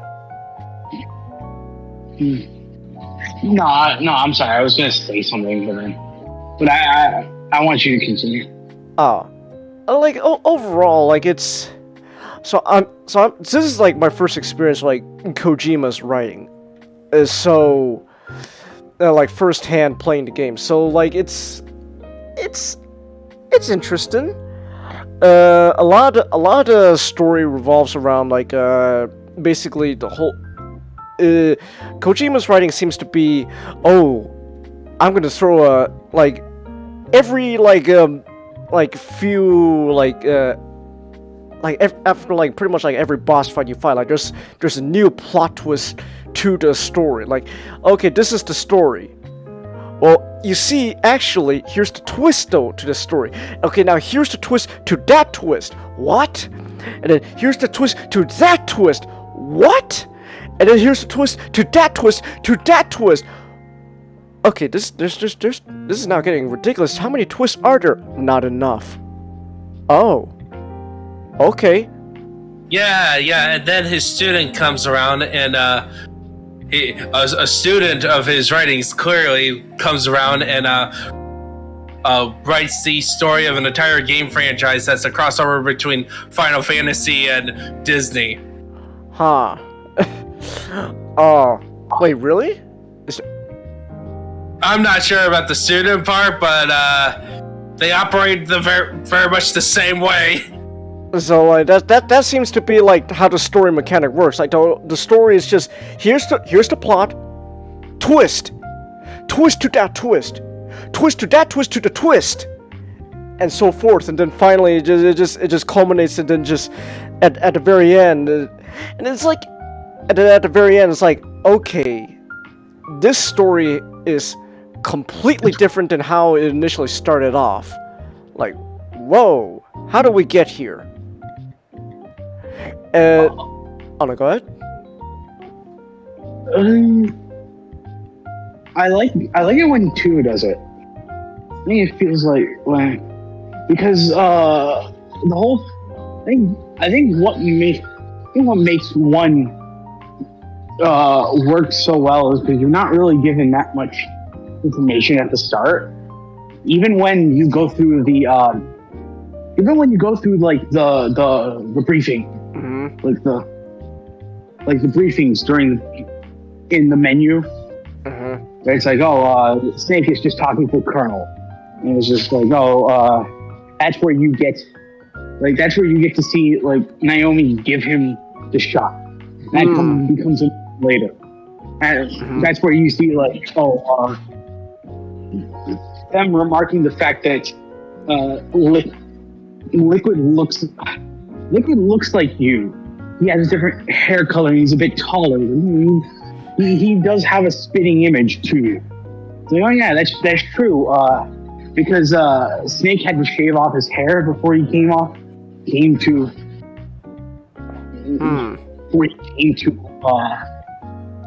Shadow Moses, because he didn't want to be mistaken for Liquid. So Snake's hair would just be Liquid's but brown, just flowing luscious locks.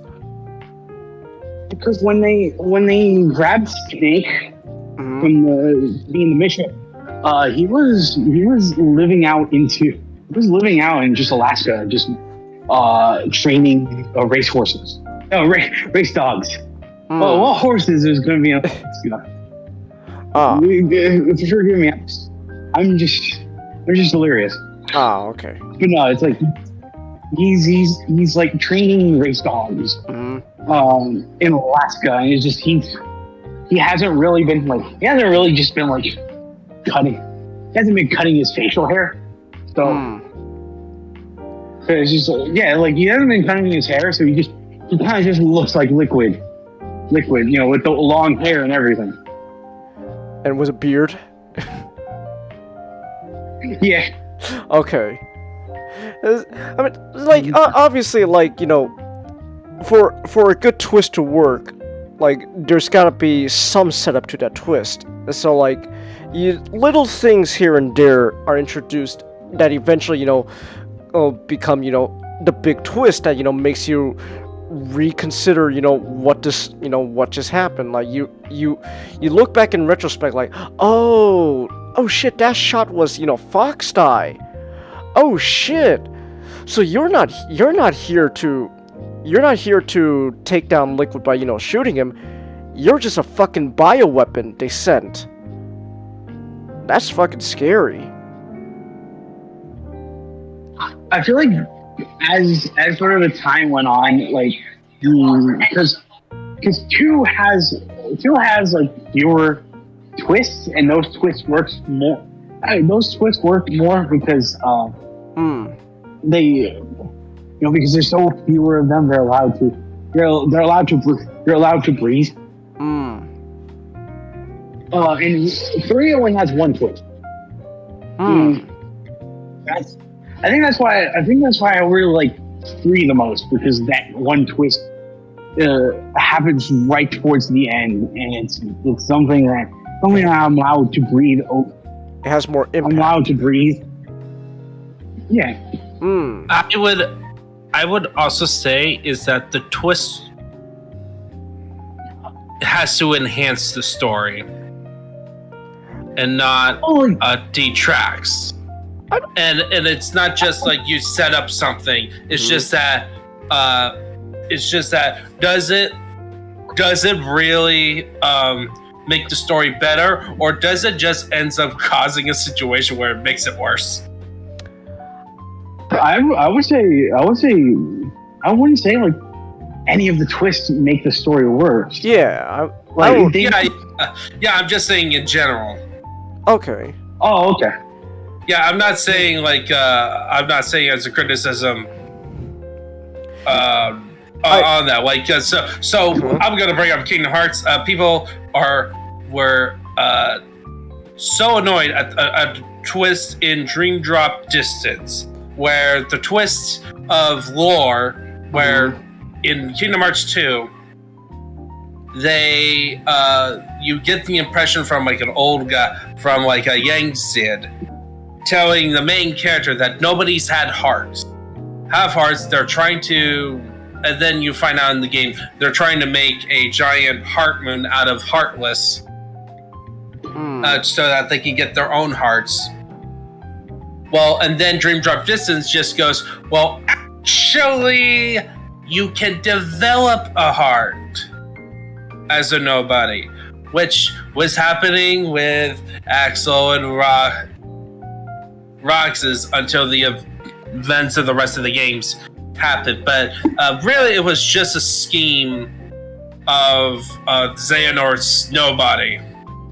And people did not like that because it ruined the story that was built up in Kingdom Hearts 2. Well, it's technically fits the overarching story of like the Kingdom Hearts franchise, but it was just another pile of, oh, this is a bit of lore that I was lied about.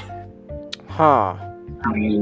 Which happens a lot with Kingdom Hearts, where you don't get the full picture in terms of the lore of the universe. As the plot goes, they give you the barest minimum as possible.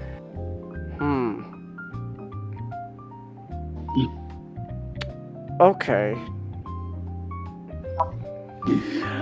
But they treat it as if it's the full thing.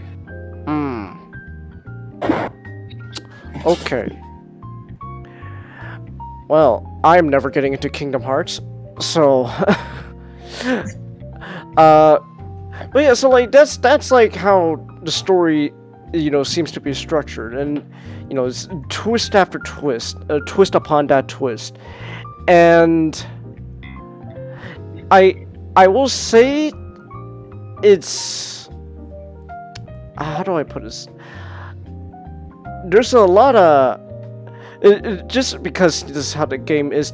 A lot of the story is told in essentially really, really big exposition dumps, and these exposition dumps usually come in the form of those codec calls, and it's kind of funny when I think about these codec calls, because like sometimes these codec calls will just happen like just in the middle of like a battle. So I'm just imagining like you're just hearing this huge exposition dump, and then meanwhile while Snake is talking to the colonel or something, the guys who are trying to shoot him like, hey, oh no, wait, let him finish, then we can shoot.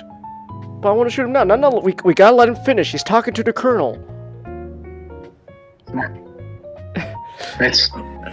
You don't take a cheap shot. That's not how a soldier operates. That's not how a warrior lives. If you want to be a true soldier, you wait for him to finish his talk. Okay, Trace Kushinada. Oh, hold on. I think it's almost done with his codec call. Alright, Colonel. I understand. Alright, he's done. Start shooting!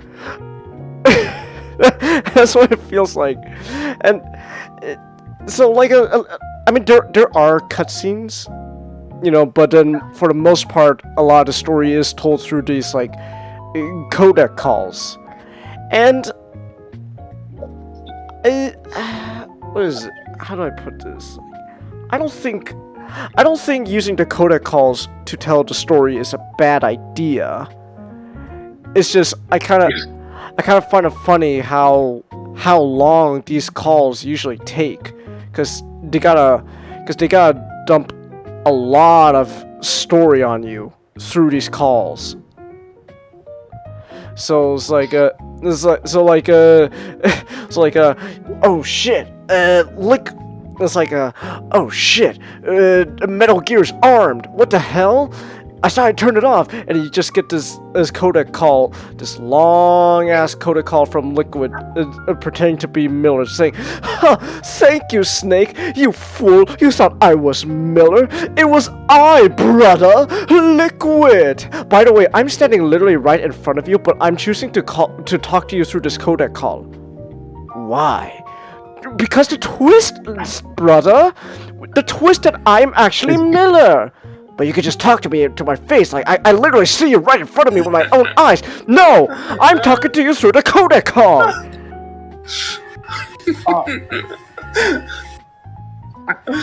I really find it like it's kind of an interesting idea. It's an interesting experiment in a game where you have voice actors. Because it's like before with not only is like Metal Gear Solid just like the first foray into the series into 3D, it's the first time like Kojima had to work with a cast of voice actors. He had to. And it's like instead of how in Metal Gear 1 and 2, where it's like you can just make just a lot of, you can just make like a lot of dialogue and just characters without voices can just read them all. It's like he has to now figure out, okay, it's like you right there, you speak this. You need to speak here in a full minute without taking a drink. I'm like, okay. It's like, it's like, this is like Kojima. like, cause My throat is very dry right now. I didn't have time to take a drink. Can I take a break? No, you gotta finish the monologue. But Kojima. okay. Because with 2 and 3, I feel like it kind of is more better because he knows, like, because he the more and more he works, because 1, 2, and 3, a lot of the games kind of share the same voice actors as each other. Not only the English cast, but just with the Japanese cast as well.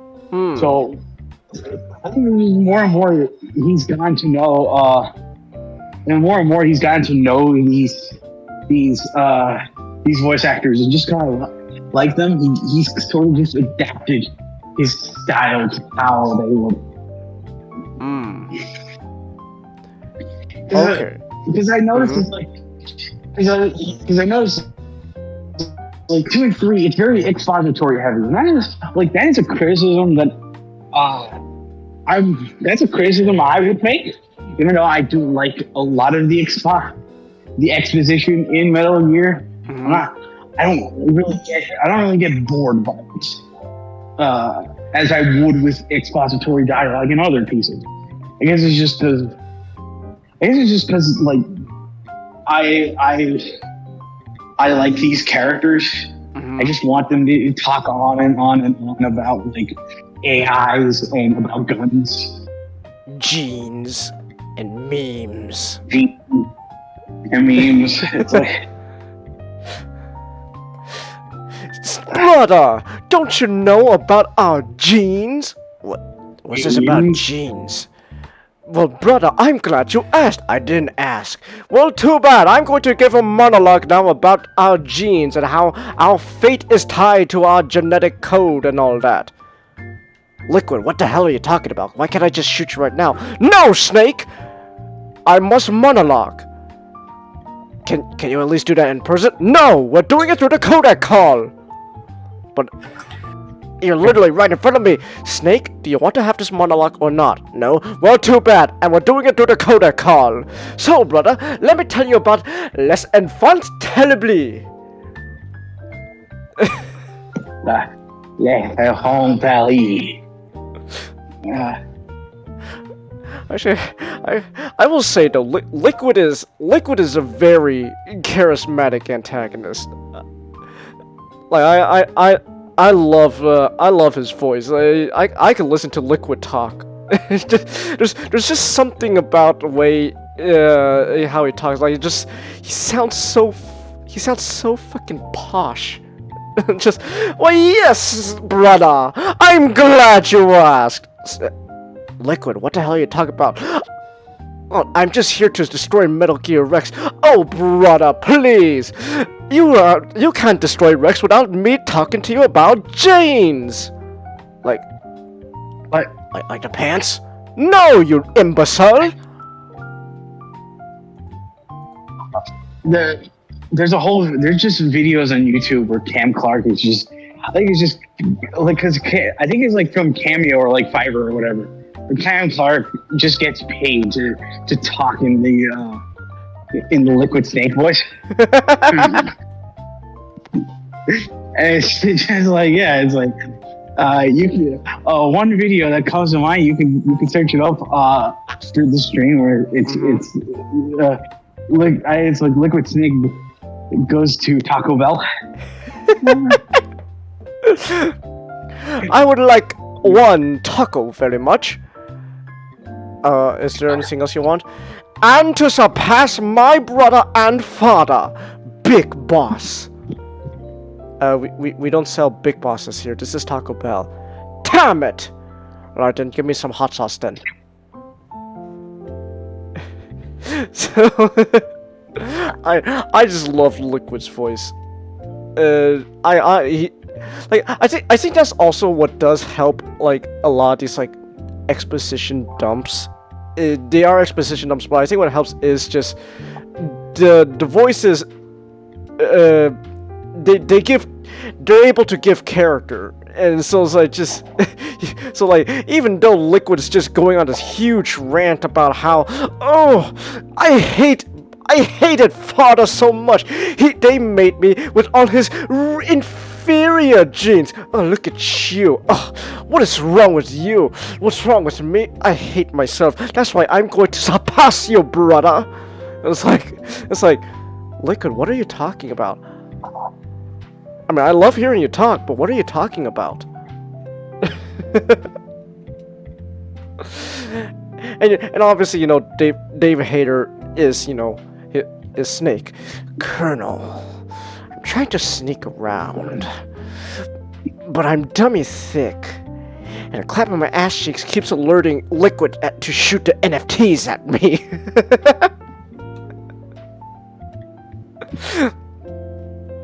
Huh? What's this? It's just an It's NFT. just a box. Snake, use that NFT to disguise yourself. Huh? Just an NFT. Wait! Get out of the way!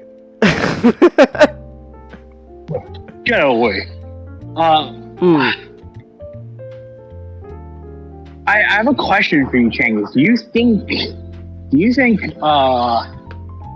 if you had the chance to play the Twin Snakes, do you think you would like that method? Does Twin Snakes improve on the controls? Yeah, because it's using the framework of Metal Gear Solid 2. And it's just like it's just that very solid control scheme. You know, like no pun intended. It's just like with just Metal Gear Solid. Maybe I'll give it a shot. I think I would want to play the rest of the Metal Gear Solid games first before I revisit the first one with Twin Snakes. Or at the very least Metal Gear Solid 2, since you said it uses, it uses that as like a base for the controls.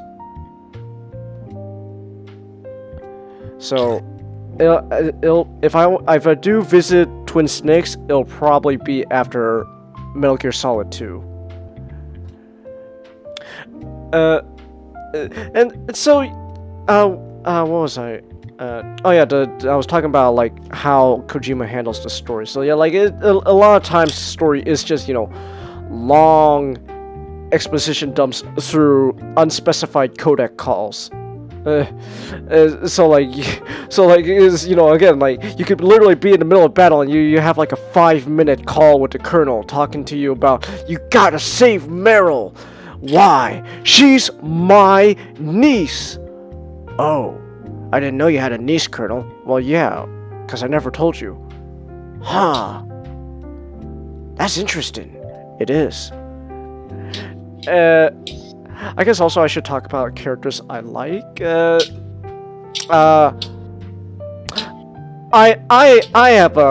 have a spot for Hal. Hal is Otacon's. He's what's the best way to describe Otacon? Hal's a bro.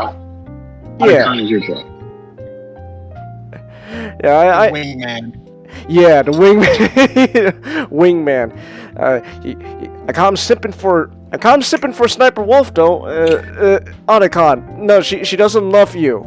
But Snake, don't you think love can bloom on the battlefield too? Well, yeah. Just not between you and Sniper Wolf though. But Snake, look, she shot Meryl. All right. And besides, it's my job. I gotta kill her. But Snake, Otacon, please, you gotta help me. Otacon, there's something. Otacon, rose for O's.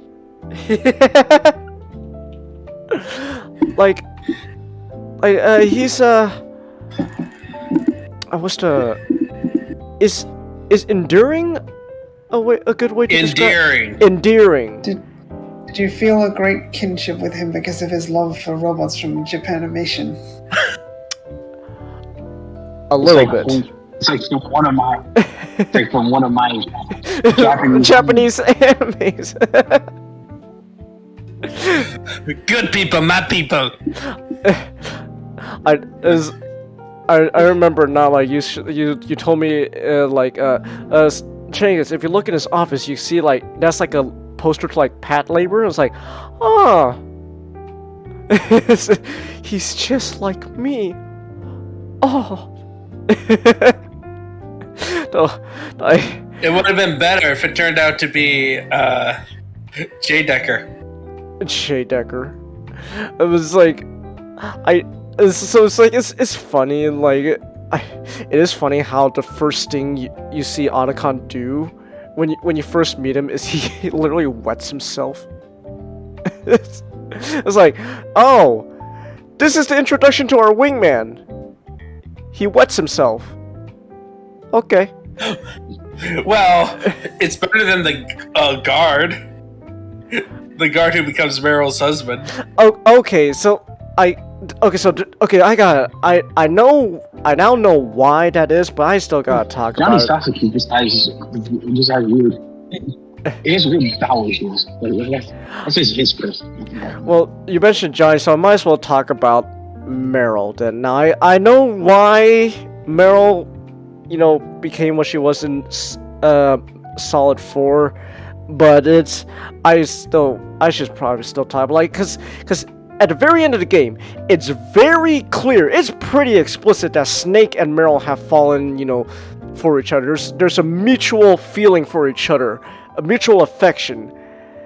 And then in Metal Gear Solid 4, Kojima's just say, I don't want to fucking do this game. Well, you have to, Kojima.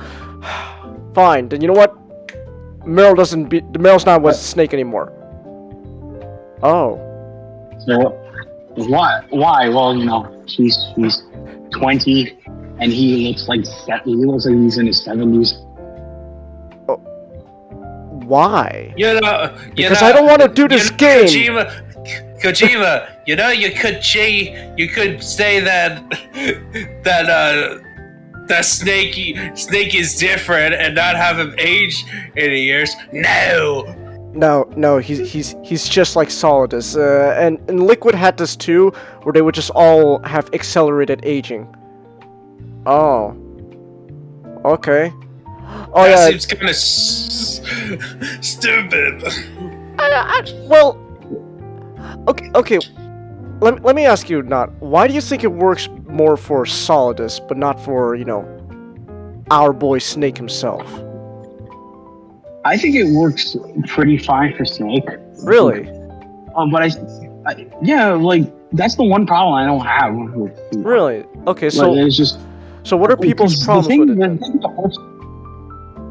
Because the thing about I think is people's problems with it is because they think it's a bit insulting to be like that. But I think what the idea behind it is, you're playing a very vulnerable character, like who like Solidus, because the thing about Solidus is he still had the skills to back up what he says. The problem was he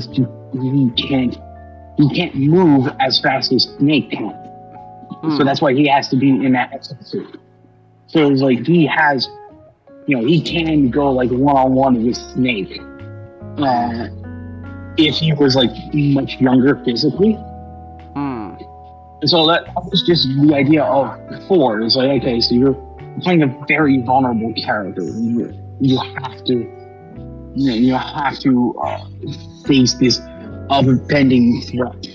Hmm. And it works. It works very well there because one, it's like you're essentially playing a character who, like Snake, he don't want to continue going on because he finds it pointless. Hmm. Of course, that changes, but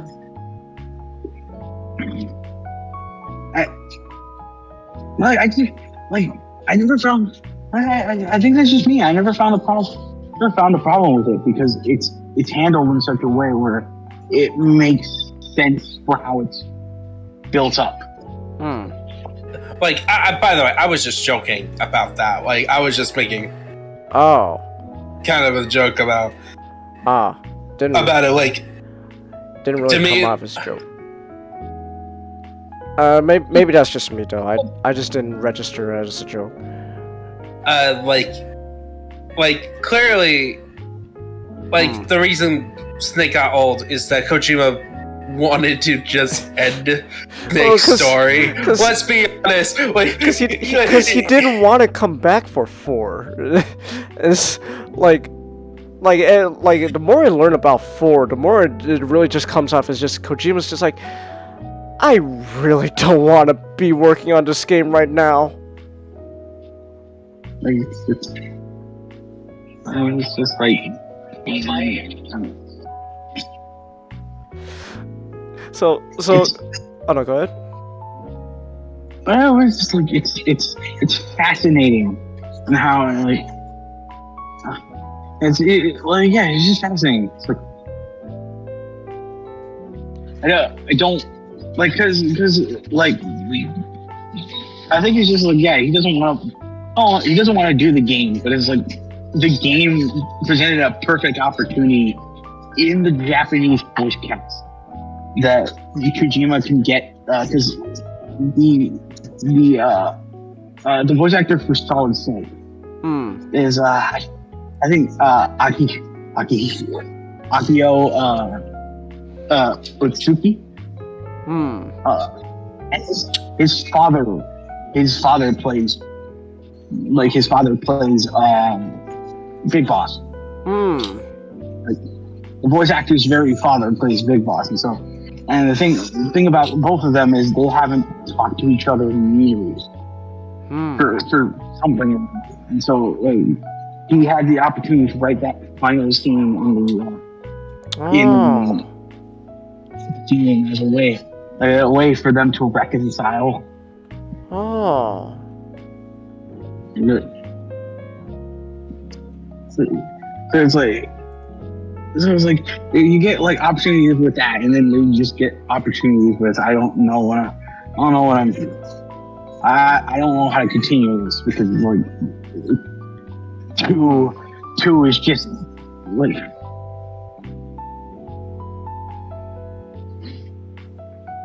Well, I'm looking up the voice actor right now. Akio Otsuka. So, oh, you played Jigen once for Lupin the Third. Oh. And then there's snakes. There's all the snakes. You did some other games. He was in Bleach. There's that. Ghost in the Shell. He's Blackbeard in One Piece. Let's see here. Oh, he's All For One. Not in the channel. He's All For One. Nice. Finland City. Oh, he's Wamu. Oh shit, he's Gato. He's from Stardust Memory. He's Gato in the Japanese. Huh. Okay. He dubbed for Steven Seagal? That's great. He does dubbing work for Steven Seagal and Nicolas Cage. Well, son of a bitch! I like this guy already. He dubs Nicolas Cage movies. Okay. Anyways, where was I?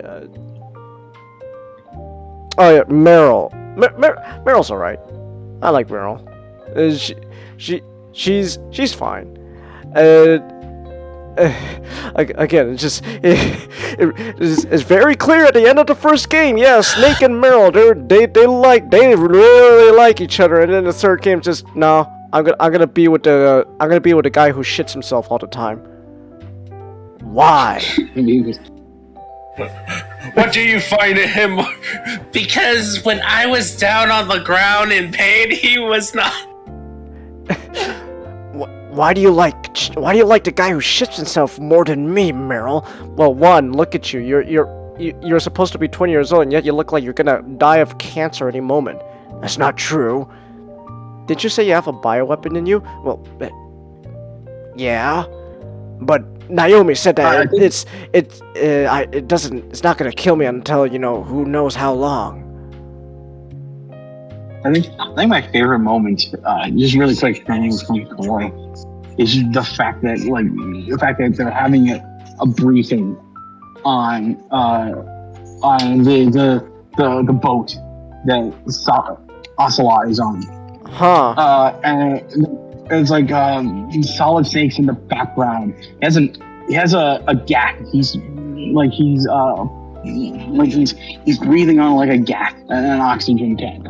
Mm-hmm. It's like with all that, and he's smoking a cigarette. There's just a point where it's like he doesn't care. Just so this me not knowing Solid 4 other than what you told me. So you're saying Metal Gear Solid 4 Snake is just basically just let me die in peace. It's like I'm gonna do this one last job, and then I can just lay down with my with Otacon and the daughter we raised together. Daughter. It's too will explain. Okay. It's complicated. I will explain later. Snake and Otacon, the true OTP. Fuck you, Mel. Bros before hoes. We're not Snake and Otacon. They're not homosexual. They're homosexual. Homies before hoes. Isn't that right, Otacon? You betcha, Snake. we even have a daughter together. Yeah, 2 men raising a child. Man, Kojima was ahead of his time.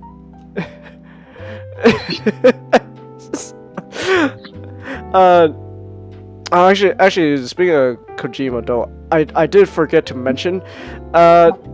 So, is this a common thing also in other Metal Gear games where I like to call these sections Kojima gets a bit too real, where the game just all of a sudden cuts to splices of like real life footage of like military or like nuclear testings and stuff with like voiceover overworks and a lot of times those scenes just boil down to nuclear bad.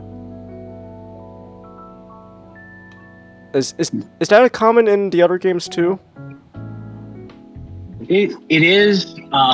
It's the one thing I kind of don't like about his writing, because he has a very simplistic view of nuclear. And so because he's a hippie. Yeah, he's a hippie. He's a hippie. Yeah, like literally, what's the theme for Death Stranding? Let's get together. The theme for Death Stranding is everyone is just cooped up in the houses because of the time, the rain that ages you 50 years. and they're all just eating like Doritos and playing video games all day. Like, get out of your houses, be friends with each other. That's Death Stranding. Oh, okay. So, so a walking simulator basically tells you, get the fuck out of your room. Go get some vitamin D. Yeah. It's correction, Changus. It's a UPS to me. UPS. You know what? But there's a reason why Kojima has haters. At this point, I might as well get Death Stranding just to see what the hell he's up to these days, since he doesn't want to do Metal Gear anymore.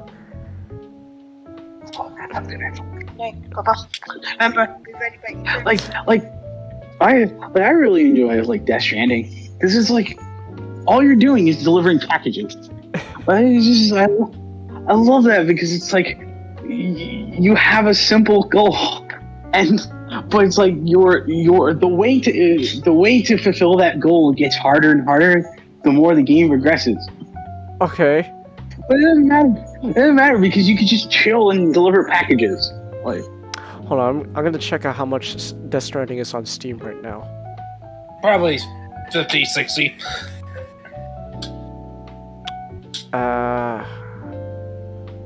Hold on. Steam, open up. Thank you. Death Stranding. There's a director's cut? yeah. Probably more walking simulator scenes. It adds. It adds like. It adds like. Things that allows the PC version to flourish. Okay, Also, so there are two. Oh no, go ahead. Well, yeah, no, that's just what it is. Just Okay, so if you already have Death Stranding, director's cut upgrade is $10, and if you don't have Death Stranding and this is the first time you're buying it, then you could get it for like $40. So I'm gonna save up $40 to get Death Stranding. I think it would be interesting to play this alongside Metal Gear just to see, like, just to compare it. So this was Kojima back then, and this is what he's up to now. Okay. okay. Yes, but yeah, so I call those scenes in Metal Gear just Kojima gets real. Cause it just oh yeah, here's real life footage like nuclear missiles being launched, and what's the message? Nuclear is bad. I see. Thank you, Kojima. People didn't realize it when they were making the bombs. Mr. Oppenheimer going, quoting, what is it, Hindu or Buddhism? Hindu stuff, I am become death, destroyer of worlds. Like I'm pretty sure. Wow, I didn't realize people didn't know nuclear was dangerous. Yeah. Yeah, Kojima is like, yeah, people didn't realize it. Oppenheimer is like, come on. Okay, here we go. This is typical of these streams. Here's a tangent, right? You know what's actually you know what I think is a good take was what I've seen has kind of a pretty modern take on nuclear. Shin Godzilla, where so like the original Godzilla's whole message like nuclear in the wrong hands is dangerous, along with any scientific advancement. If in the improper hands, it could be dangerous. Shin Godzilla kind of does the same thing, but also has a very interesting take as well on like specifically like nuclear and how the message of how it seems like the moral of the story seems to be more not so much this is dangerous, more like it could be dangerous, but we gotta live with it. We need to be more responsible. Yeah. Yeah, we gotta live with it. Also, bureaucracy is bad. Well, no, it's bureaucracy. Like you need to get the people to work. You need to get the people who have the good ideas working. None of this red tape bullshit. Throw it out. Like I always find it funny in watching that movie. It's like there's no way this creature could ever walk on land. And I'll give a press conference. Sir, what? It's walking on land? Well, don't worry. I'm pretty sure it can't. You know, it won't grow bigger.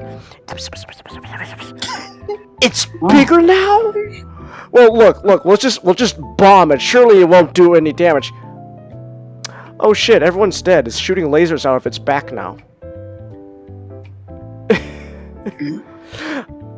So, but anyway, the moral of that tangent is Shin Godzilla has a better take on nuclear than Kojima, because Kojima just boils down to, yeah, nuclear bad.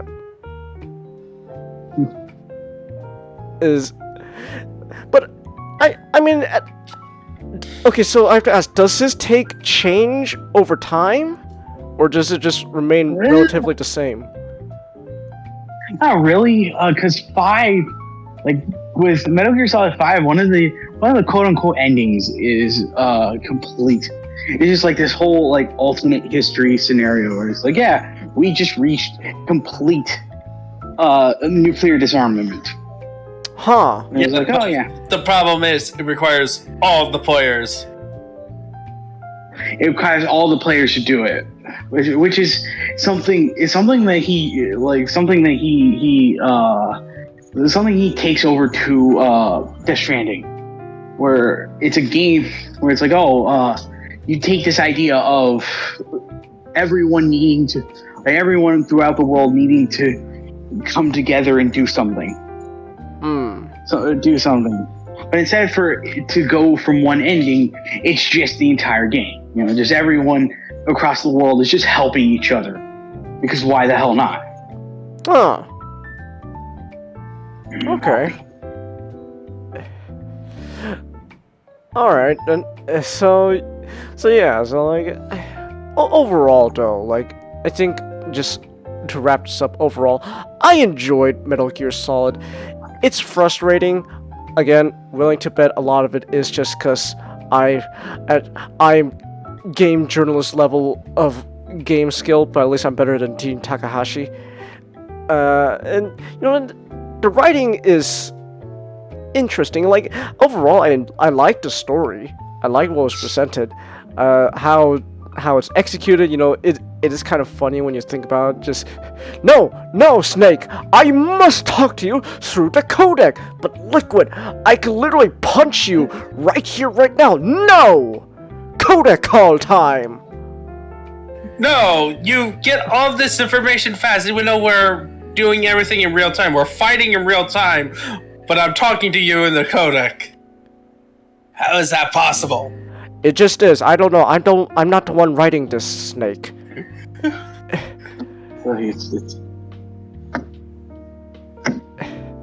Chelsea, the real adventure was the friends we made on the way.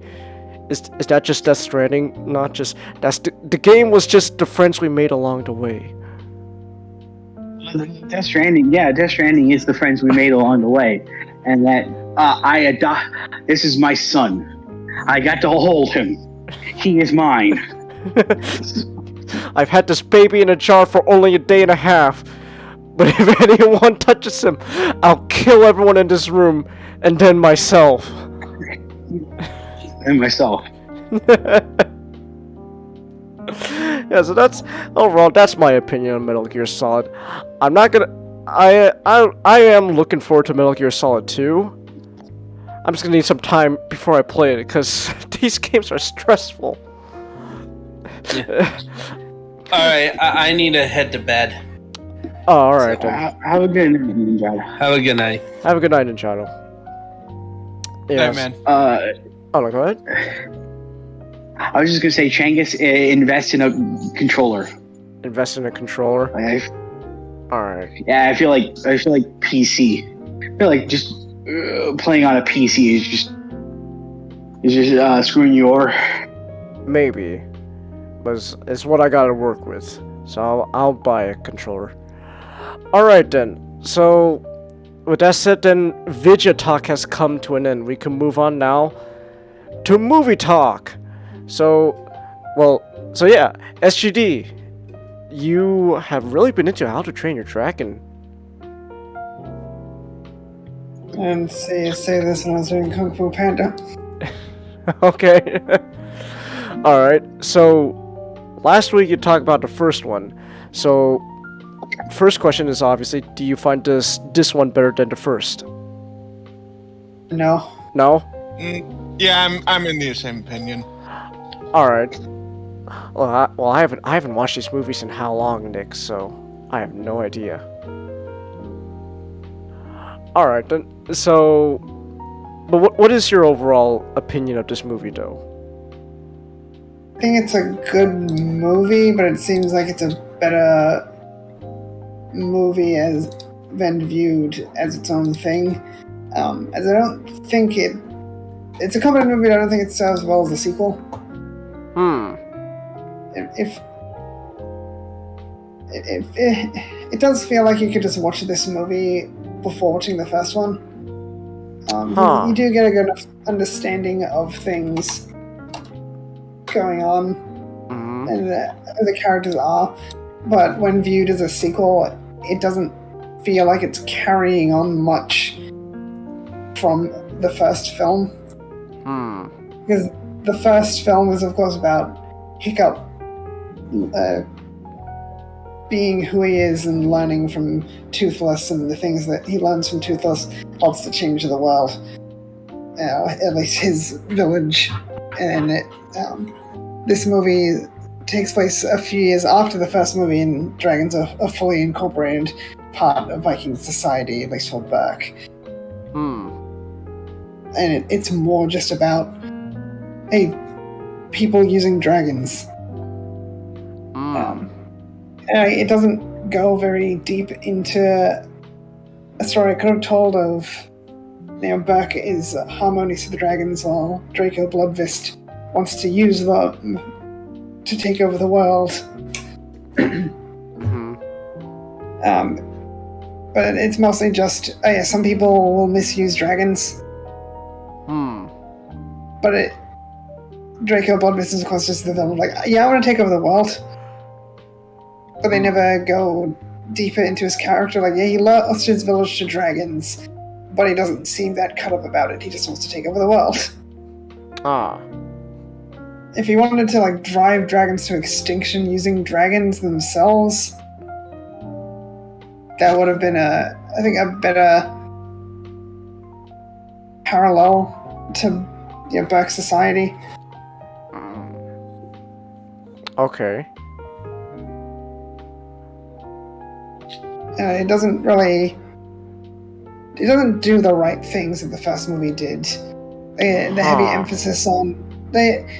There's a lot of emphasis on Toothless and Hiccup in the first movie, and a lot of the movie stems from that. But this one's more of just the characters are going along with things that happen to them.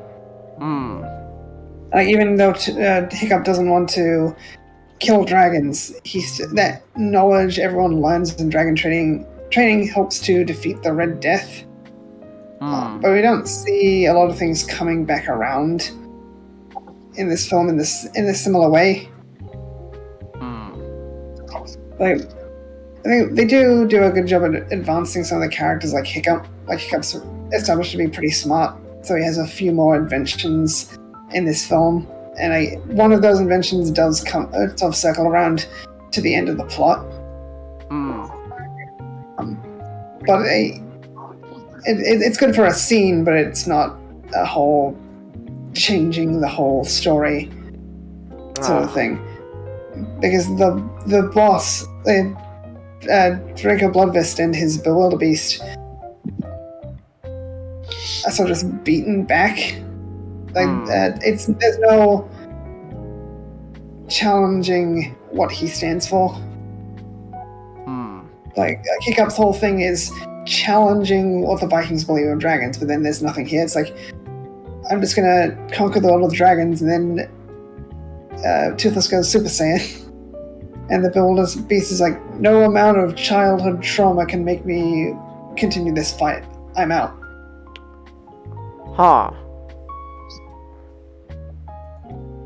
Okay.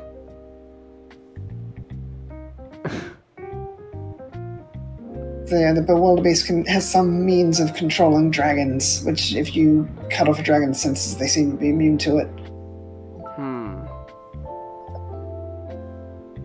Okay. And like they beat the Red Death through things they learned in the film, but this one is just Super Saiyan. Like Toothless can glow with blue lights, and he's more powerful, so he can beat back a Bewilderbeast. And like, oh, okay. Nothing we learned in the film led to this moment. Also, a weird thing which this movie sort of started, because I think this came out before the TV series. Everyone knows what a Night Fury is, but at the same time, they don't know what a Night Fury is. Huh. It's like Hiccup's mother's introduced, which I think she's a good addition. And it's kind of tropey, like, oh, here's your long-lost relative who we thought was dead. Like, they're still alive. Like, I think they do well with that. But like, she knows these things about Toothless. Like, oh, he's probably the last Night Fury, and I can tell his age, and I can make his back spine split so he can turn better. But I don't know Night Furies have retractable teeth.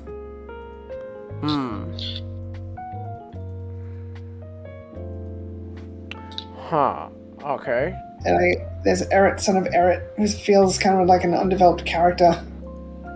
Where he's hunting dragons for Draco's army under threat of physical punishment. So he's quick to change sides. And there's no sort of character growth there. Like, oh yeah, this bad guy who will hurt me if I don't do things for him now has enemies. I'm gonna help the guys who have been nice to me since we first met. Huh. Okay. It's really not much to say in his character because he's largely just there, and also there's Rough Nut thirsting for him. Huh. It's kind of creepy.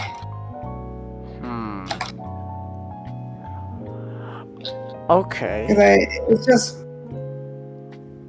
whenever I see aggressive flooding in media, it's I get they're trying to make a joke, but there's definitely a lot of tone deafness there. Like, no, this isn't fun to watch. This is just uncomfortable. It doesn't matter like who's flirting with who. It's just very uncomfortable to watch. And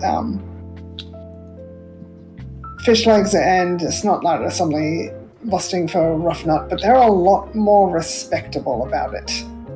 Like, they never push any boundaries. It's not funny with them, but like, it doesn't take away from their characters.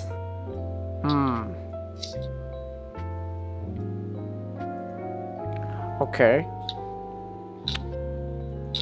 I don't go. It's nice to see a lot of new dragons in the film too. You see a lot of dragons from the Book of Dragons in the first film, like Timberjacks. There's another one you see very early in the film, Thunderdrums. You see those two very early in the film. Although there are some dragons, like you looked at a lot of dragons in the first film, like in the Book of Dragons, and they seem to have their own distinct identities. And then a fair few dragons in this film just seem like, oh yeah, we needed more dragons, so we made more dragons. It's not a terrible thing, but I think if you're going to have more dragons, I think they need a little bit more of a focus to see like what makes this one different from this one. Like Grump's species is related to Meatlug's species, like Grunkle's, but it's kind of just a bigger, fatter Grunkle.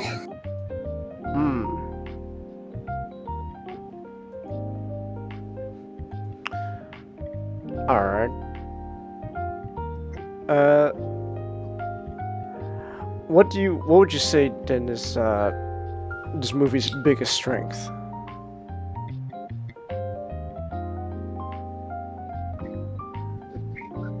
I think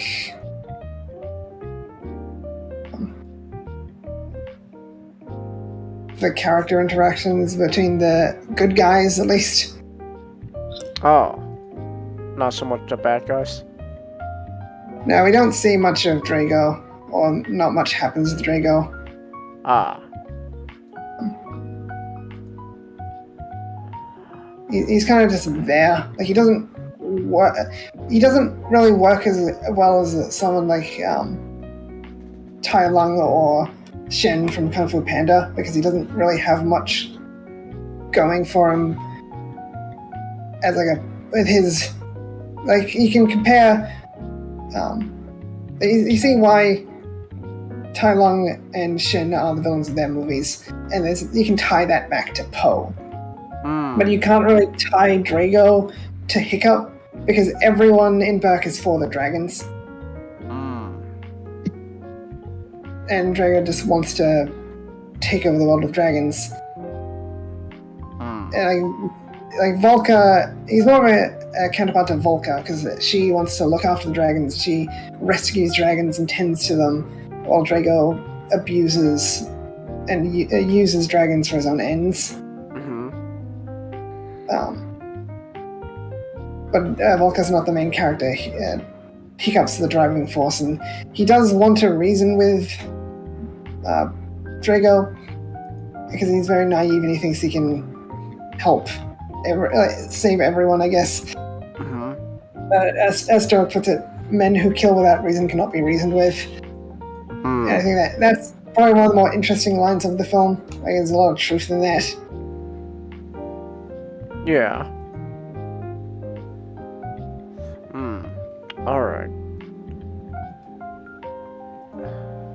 I enjoy the movie, but it does feel like they're making a sequel for the sake of a sequel, but not understanding like where can we take like the thematics of the first film from here. And I don't think there was a lot of consideration like what made the first film so special when making the second film.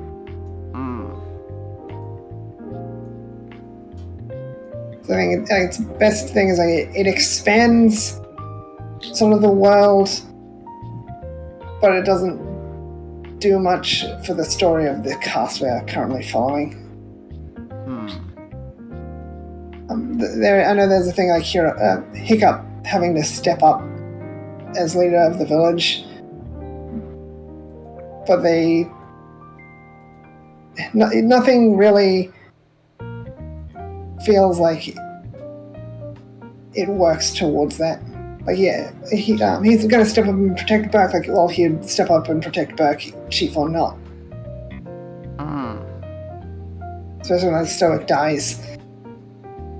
He feels bad for a little while, gets angry at Toothless, but it doesn't instill much of a change in his character. Apparently, Gobbo was supposed to die, but they changed that. Like, I think I would have liked to have seen that film. Like, Gobbo was the one who died. And Stoic stayed alive. Alright. I refuse to live in a world without Gobber, though. Fun fact: he's gay. The Yeah, it's one of voice those- or the character? The character's gay because, that face is going around. Like, oh yeah, they're gay, just not for China. it was this line. This is why I never married, and one other reason. That's why I never got married. Well, then another reason. Huh. Which that's such a It's kind of vague, such a though. corporate Yeah. thing. Like, oh yeah, But you the could director interpret did this as confirm that was the intention. you could interpret this as him being gay, or you could not. Anything that'll get past the censors. Huh. So, it's one of those pandering things. It's like, oh yeah, he's gay, but we'll never show it. Yeah, we'll tell you he's gay, but Huh. it's not like he's homosexual. Huh. He's not gonna kiss dudes in the film. He's just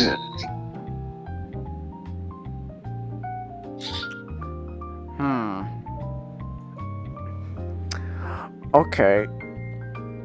Would you? Okay. Then okay. I have to ask. So would you rather they just straight up just say, yeah, here, look at him being gay, than just saying, he's gay. Okay. Oh,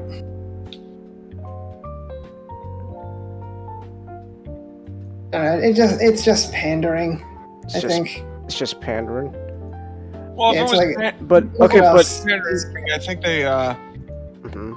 will have made it more overt. Well, you have to get past the Chinese censors. It's like, oh yeah, well, No. we say this character. It's like Dumbledore. You do it to get, the praise online, but you don't actually have to do anything. Hmm. Okay, but so then my question is then, like, would it be better if they just, actually did something with it than just saying it? Well, I don't think it would have added anything to the film. Hmm. It's kind of just pointing out, like, yeah, the people behind this movie can be disingenuous at times. Huh. Okay. I think it does show like the more corporate side of the film. Like I said, this is just this feels like a sequel for the sake of it. Hmm. Alright then. Oh, you're saying something now? I was gonna say, like Dean Dubois. He apparently he actually he only came back for the film, one because he wanted to make it into a trilogy, and two because he wanted to make because like apparently he thought, oh, this film would be kind of like Empire, where she's like, oh, it's that idea of like, oh, Empire expanded the scope for like Star Wars, and I'm going to try to expand the scope for this this world, outside of Brooke. Hmm.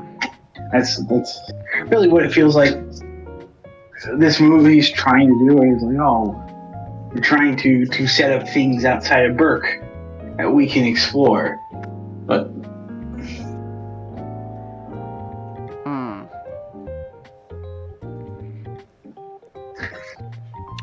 Alright. Well, that's kind of a shame. Cause I don't remember much from watching How to Train Your Dragon 2. I remember I fairly enjoyed it though. This is a fun movie, but it's kind of like it's a fun movie in its own right. Like I said, you can view this as its own thing before watching the first movie. Hmm. I think that would be an interesting viewing experience if you watch the second movie. Like, okay, how did we get here? Because what made all the deeper aspects of the first film aren't really here. Hmm. Okay. Alright. Is there anything else you want to add though about How to Train Your Dragon 2?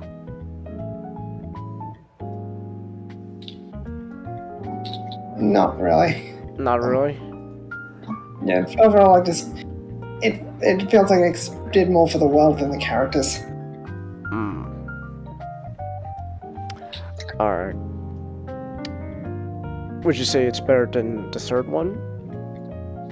I think I'll need to rewatch the third one. I think the third one's better. You think the third one's better? Yeah. Ah. Alright then. My problem with the movie is that when you think about it, it really, for the most of it, it doesn't really there's a. All right, so we have the opening, Mm-hmm. and then the middle, there's pretty much no plot, and then Drago comes find the dragons and takes them over. Huh. Plot really kind of happens at the third one, really. This movie does feel like Drago drives the plot, and Yeah. he's not in the film as soon as he should be for someone who does that. Yeah. Alright. He's a very quick and to the point villain, and the problem with a quick and to the point villain is they can't last very long. So you just don't put them early into the film. Because I know watch Digimon and people complain like, why is the Etamon arc so short? Like, because the only time Etamon doesn't immediately show up to kick the children's asses is when he's not able to get there in time. So when you have a villain who wants to deal with things personally, they're either going to stick around for too long or a short time. And like and if they're too long, then you're going to make a fool out of them because like, oh, we need a reason for them to still be alive, and the good guys to still be alive. So let's make them incompetent. But if you have a competent villain who gets his hands dirty, they can only be around for a short while because the good guys got to get rid of that guy. Okay then. Alright. Well, clearly I need to rewatch these movies. Because they are a lot different than how I remember them. Okay then. Well, hopefully you have a better time watching the third one than the second SGD. So, alright then. So then with that said, then we can move on to more movie talk. So you did originally want to talk about actually what's the game?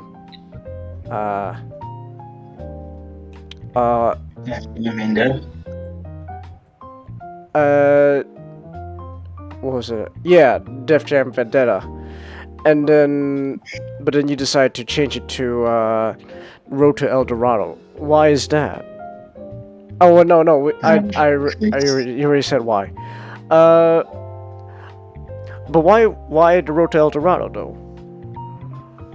So I decided to rewatch the Road to El Dorado because it was that type. Because I was kind of waxing nostalgia, which I don't often do, because the Road to El Dorado was that movie that I always used to play around the time of my birthday. Huh. You know, back when I'm gonna age everyone in this chat like 30 years. Oh, okay. Back when the major the major format that everyone had in their homes was VHS. VHS. Oh my god. I still have my VHS player. You do? Yeah. Oh. I have a small little TV in my room that has a built-in VHS.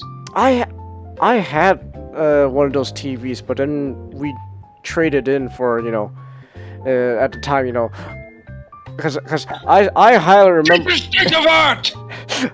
I remember the time when the big rave was like, oh, but look, the TV is okay. There's your TV, but look at your cousin's TV.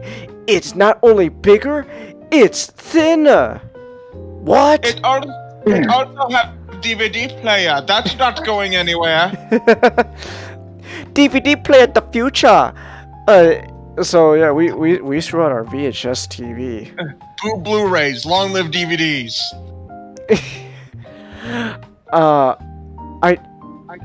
I tried getting a Blu-ray player to work with my computer. It didn't work. Yeah, that kind of tends Yeah. Yeah, so that was that's fun. I have a bunch of I have some Blu-ray discs that I can't play. Yay, including Dune. Chingus. Chingus won't eventually. Depression. Chingus eventually down the line when I start to pitch in to get you get you like a PS3, you can play your Blu-rays on that. Ah. So you just remember watching this for your birthdays? Yeah. Like just like, oh, okay, we just have this small little party in the house, and then we go to. I'm gonna date this chat even further. Okay. Blockbuster. Oh God, Blockbuster. I miss Blockbuster. That was one of my favorite.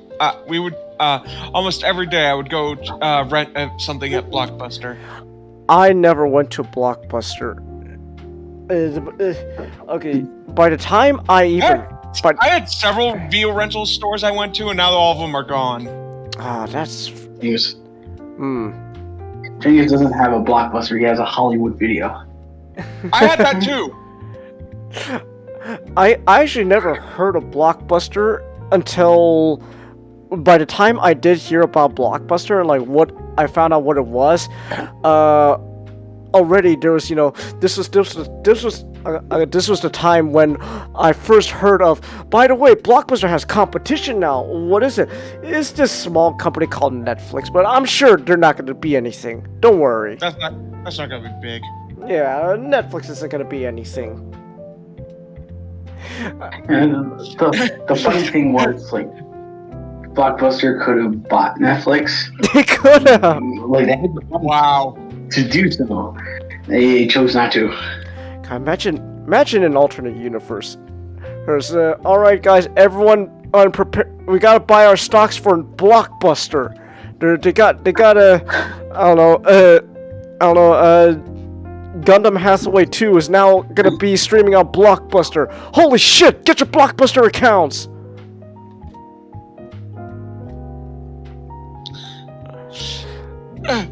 At the Subcon base a few years ago.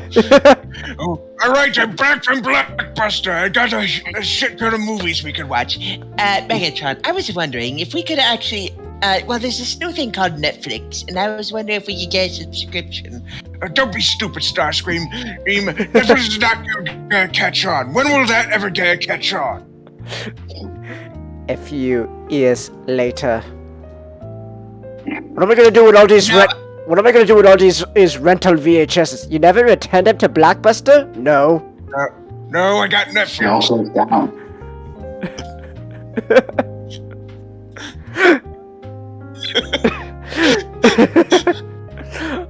I was gonna have it where it's like, one of the few times Megatron is wrong, but no, I kind of like the idea that Megatron's a hypocrite. No, why would I return them? I have Netflix. Now I have all these unreturned DVDs, and I have a huge ass bill to play. Hey, this is gonna get our Rumble's college fund. I hope Megatron. I don't think he's gonna end up being in college. Alright. So back on topic though. So what was it like watching El Dorado this time? Not. It's like, I do have a question. I do have a question for both of you, actually. Okay. So imagine this is 2000. Oh God. You're reining in from the success of one of the most successful non-Disney films in the entire world, The Prince of Egypt. And of course, you're also continuing Ants, but who cares about Ants?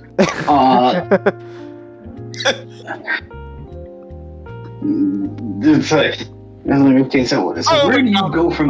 Probably John Ratzenberger. I know he's not in it, but John. I like the idea that only John Ratzenberger cared.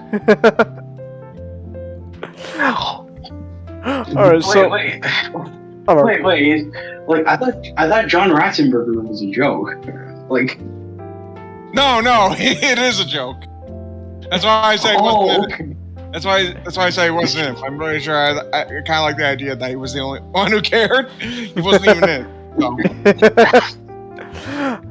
All right, so we're traveling back to 2000.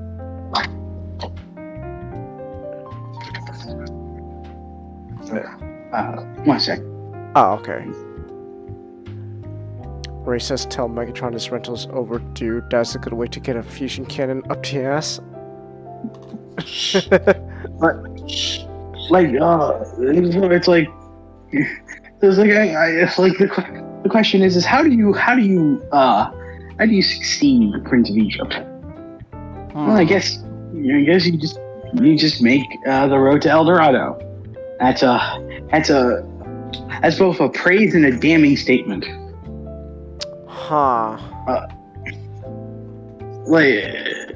So the road to El Dorado it was made in that period between it was made in that period when they were making Prince of Egypt. Jeffrey Rattenberg, that's a great name, but that's your name. That's I don't want to take from you, Nick. So Jeffrey Katzenberg. I like that. John Ratzenberger, the guy who played him in the Toy Story movies, non-ants, still cared about its success. Chang is gathering around. I'm going to tell you about a man named Jeffrey Katzenberg. It's great. Oh, do tell me. It's like You're gonna love the story. Oh, okay. So Jeffrey Katzenberg was the president of Walt Disney Animation. Right around the time when the man, the myth, the legend himself, Michael Eisner and Frank Wells jumped ship from Paramount to the Walt Disney Corporation, becoming the CEO and the vice and the president, respectively. Nick, do you still have that picture of Shockwave overseeing George and Eisner? I think that might be my other on my other computer. Ah, damn. Every time I think of him, I always think of that picture, just Shockwave just overseeing the selling of Star Wars. Don't worry, George. This is the right thing to do. Sign the fucking paper. So Jeffrey Katzenberg, he is both a genius and a bastard. Oh. Okay, before you continue that, I thought of something fucking funny. Changus, I kind of like the idea that Shockwave is actually the most catty of the Decepticons. It's like Shockwave also has a little mini bar. It's like. Oh wait, I have it. I have the image, Nick. Awesome. Shadow Striker comes in. I'm so stressed. Shockwave can't get me a Coke. You got a Diet Coke. I didn't ask for a diet. No, but your thighs did. I could hear you walking from the hallway. Here comes Shadow Striker. Here comes Shadow Striker.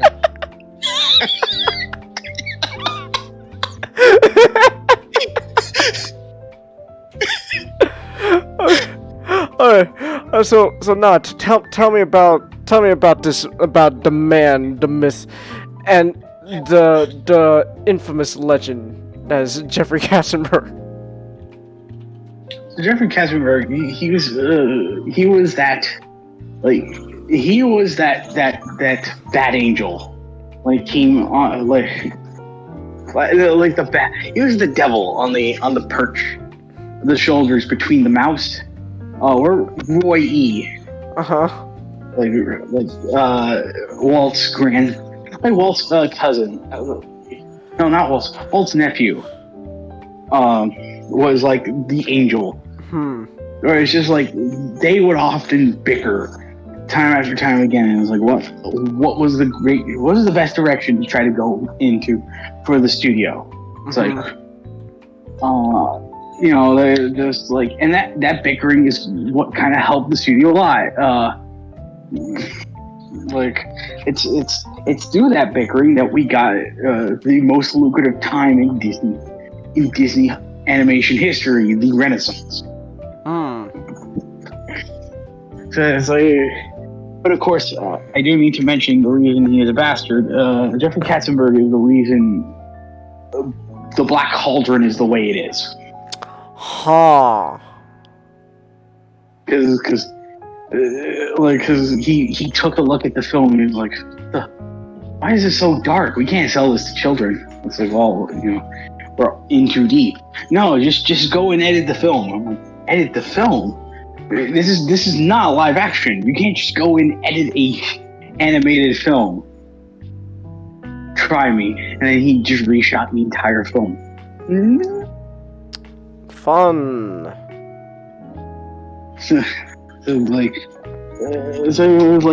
there are moments where like Katzenberg's thinking outside the box helped Disney, and there's just moments where he's just fucked over the company. And so like Jeffrey Katzenberg, there came a time in the late 90s where it's like, you are one half of the driving force between this huge big revival of the animation branch of the company. And so unfortunately, like Frank Wells passed away from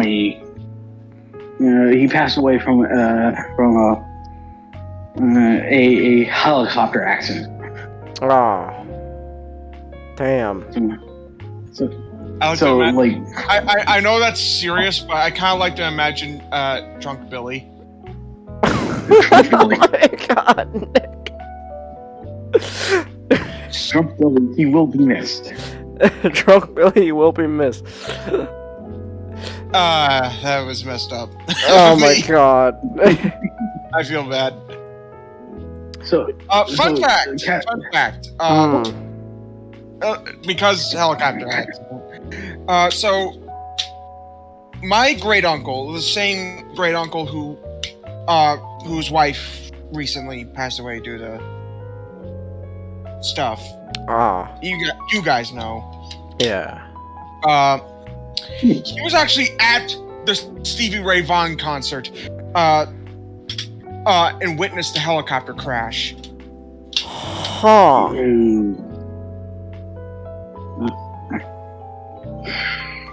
Well, that is something. Okay. How did? Well, clearly he's not going to tell you, Nick. How did you find out? Oh, my dad told me. Well, so here's the thing. It's not so much that it was like a frightening thing. Well, I bet it was at the time, but it's more like kind of like the. So it's not. It's more like a. Kind of like almost like a war story. I don't think he's actually ever been in the military. He could have been. I don't know. But like it's kind of like that shit. Hey, did you? It's more like a. I was actually. It was more like a. It was more like a. I was there when blank happened. Huh. Was there? Although with a more hippie accent. I was there when the blank happened. With a more hippie accent. That's how you describe your great grandfather. He's probably the definition of a hippie, or at the very least, he definitely has like the voice of one. Okay. I was there, man. Yeah, he does say "man" a lot. Hell, I think he might be responsible for why I say things like "man" a lot as well. Is your great grandfather just a dude? I wouldn't know. I never met him. I'm just. My great uncle, maybe though. Your great uncle? Yeah, I'm talking about my great uncle. Oh, your great uncle. Oh, that's right. However, I do know my great grandmother. Huh. Funny enough, so my uncle, his name is Mark.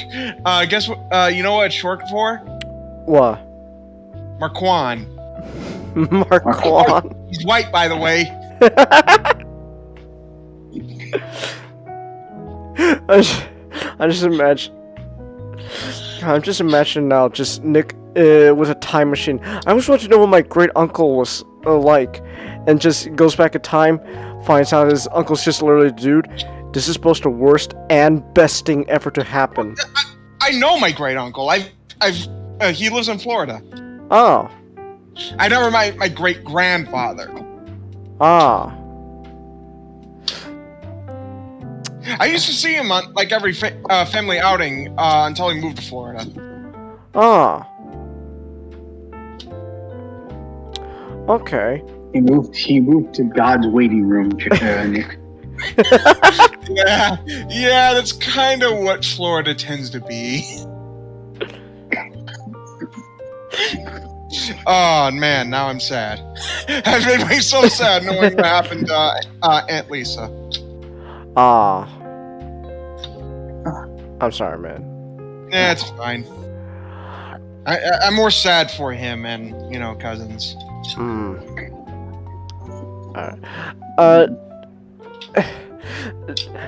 Not to say. Someone lighten the mood. Yeah, let's lighten the mood. Tell me more about Jeffrey. Jeffrey Katzenberg. Yeah, Jeffrey Katzenberg. Almost said Jeffrey Katzenberg is like, oh yeah. Jeffrey Ratzenberg. Sorry, Jeffrey Katzenberg. So Frank Wells passed away, and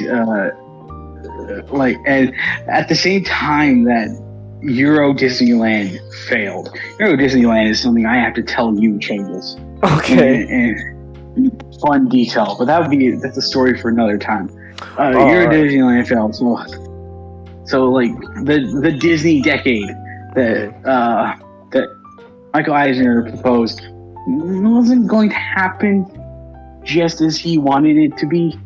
So like when Frank Wells died, Jeffrey Katzenberg was eyeing the position of being president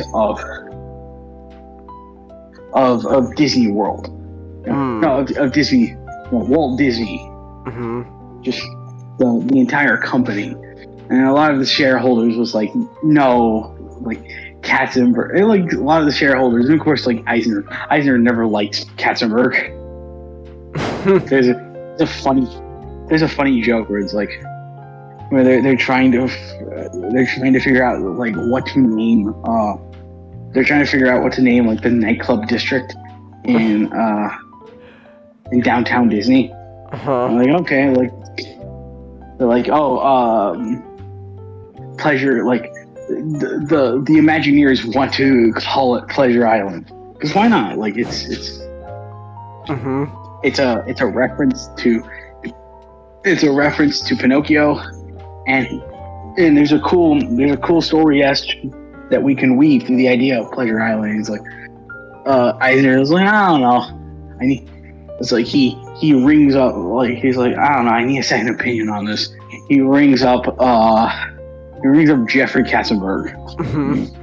And he's like, Jeff, and he asks him, Jeffrey, what do you think of the name Pleasure Island? And he's like, I don't know. Jeffrey's like, I don't like the name at all. It's like okay, thank you. He hangs up. He's like, yeah, we're going with the name.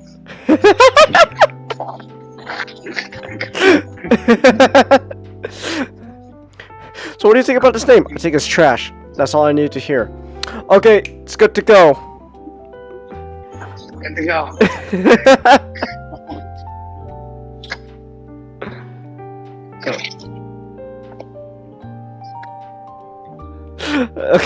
Okay, that's actually really funny. So is every decision they make just, if Jeffrey doesn't like it, that means it's good?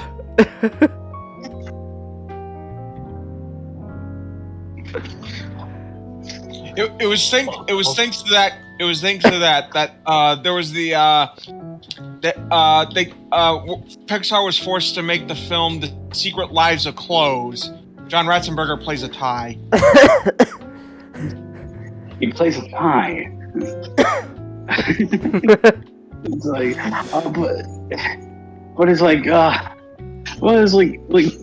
like Jeffrey Katzenberg and Michael Eisner hated each other. And so like, when the opportunity presented itself, like Eisner is like, no way, fag. Oh my god. No. Oh my god, not. Wait, cigarette. No way, cigarette. I'm just British. Don't worry. Quick, I'm just 153rd British. Oh my god. That's just how I call cigarettes. Oh my god. Don't worry, Chingus, you're fine. It's like, no way, you're not getting this position. It's like, you know what? I'm just gonna quit. I'm like, go ahead, yeah. I'm like, okay. There's a I'm gonna door. quit. There's the door. I'll be good. I'll be good. And it's like he calls up Steven Spielberg. Okay. And that's when they decide, you know what? Let's make our own animation studio with blackjacks and hookers. What So am it's I like, that's when they made. In fact, forget the blackjack. That's when they made. You know what? Forget the blackjack. You know what? Forget the hookers.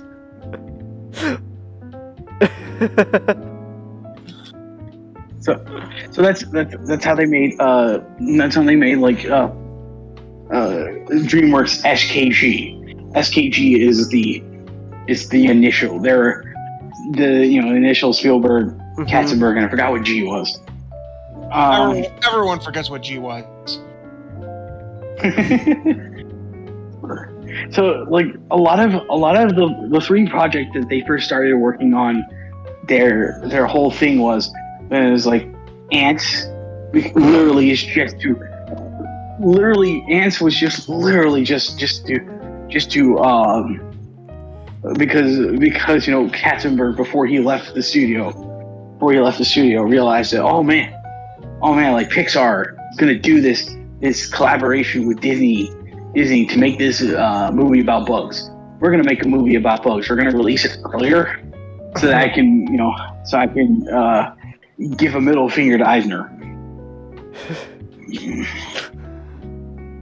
And so that's how we got Ants, which is just like a Woody Allen movie without any of the charm.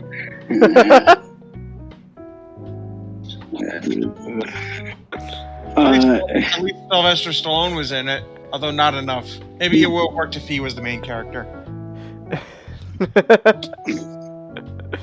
Just making an action film about bugs. Yeah. Or just like, okay, so he's like a soldier ant. What if the soldier ant's dream was just to be like a normal worker ant? Just kind of living the ant dream. Why not? And like the other projects that he had in line, with not trying to piss off Michael Eisner, was Prince of Egypt. Was he wanted to make an animated version of the Ten Commandments. That's where we got the Prince of Egypt. And of course, he wanted to make an animated version of the time in which the age of discovery. That's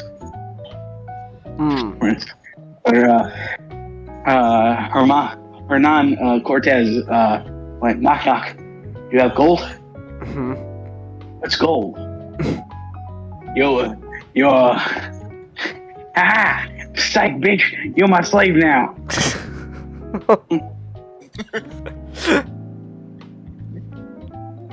So the funny thing about the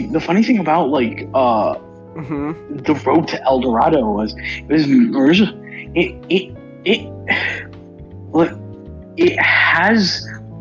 it kind of went through the same weird development that The Emperor's New Groove did, where originally the movie was going to be a lot more darker and just a lot more darker than the final product. The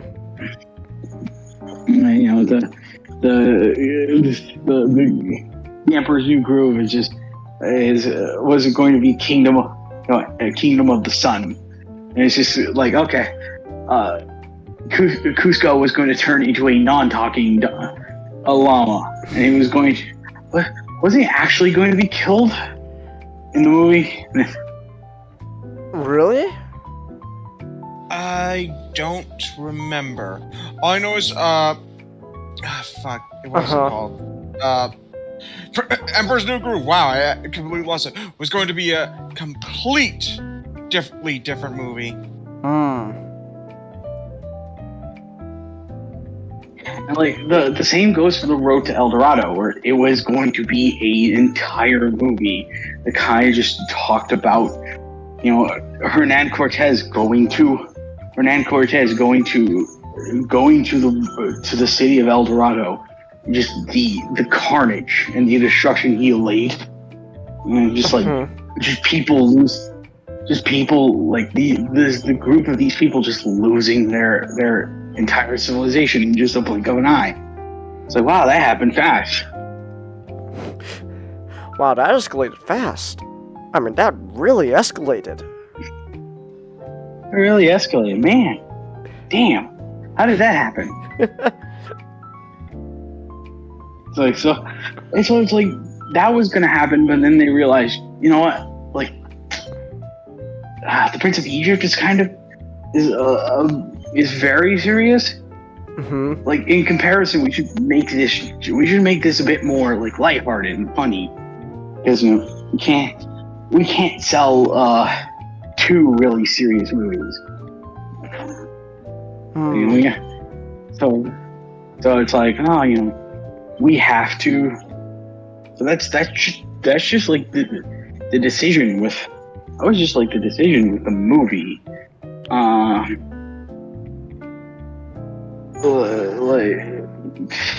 Because Tulio was supposed to be different.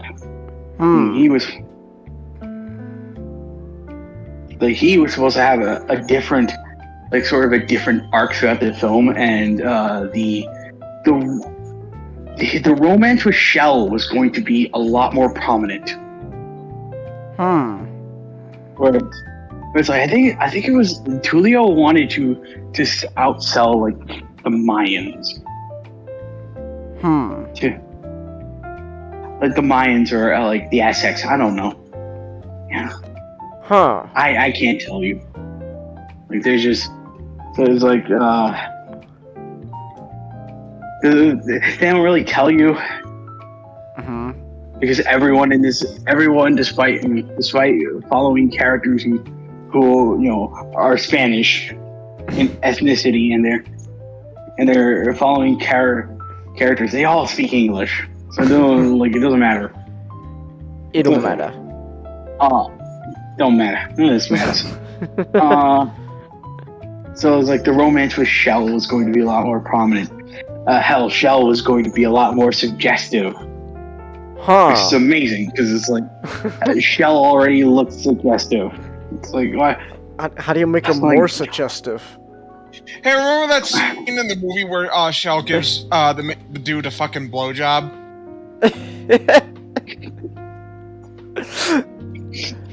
Okay, how do you be more suggestive than that? How do you do that? Are you just gonna have a full-on sex scene just off screen, and then like next thing you know, just, oh, by the way, they're naked in bed together, and it's like, okay. Well, you can do that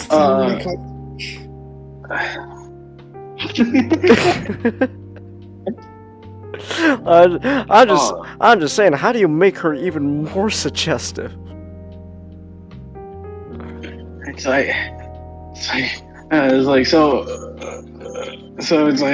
just, and that's how we got The Road to El Dorado, the story of two swindlers finding a map to a lost city of gold, then becoming gods. And becoming gods. I should have mentioned one of the directors of this film is the same man who will go on and direct 2004's Best Animated Picture Oscar winner, Shark Tale.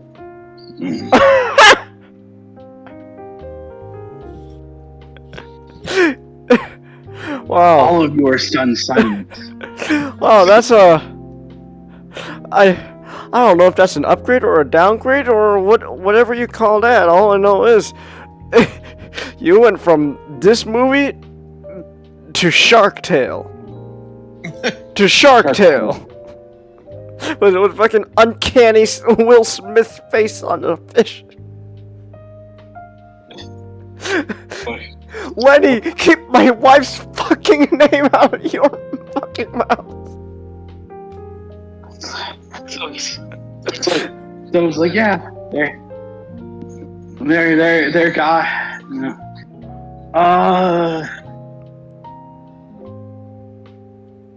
Like, Road to El Dorado is very weird because it's a film that I like really. When I rewatched it, I'm like, I still enjoy this film. At the same time, it's like I've come away with thinking, you know what? I don't know what the plot was to it. Because the entire movie, it's like when they get to El Dorado, they get to El Dorado like fairly quick, and the first act, and it's like because the film is just when did Tarzan come out? I don't remember. All I know is when he was a kid, Cal Yarkov was able to recite that movie line for line. Crazy because I feel like the Road to El Dorado kind of feels like, okay, more than anything, it kind of feels like let's pull a page from Tarzan and we're just gonna have like the music, like, you know, because Tarzan has like the music made by Phil Collins, and the Road to El Dorado has the music made by Elton John. It's a lot of the music's actually really good. So it's like. Hold on, real quick. No, Ray, we're not comparing this movie to Shark Tale. Was the director? Well, yeah, one of the directors who worked on this movie went on to make Shark Tale. He wanted to direct Shark Tale. So it's funny. It's like you went from this movie to Shark Tales. It's Shark Tale, you know, the movie that the movie in which like Will Smith fist bumps his boss, like does a handshake with his boss, and he after the handshake he's like, oh, don't worry, a lot of whitefish can't do it. Number one, a pufferfish is not whitefish. So it's like, and two, like, what is the point of that line? Fish don't have races. They don't have races like we do.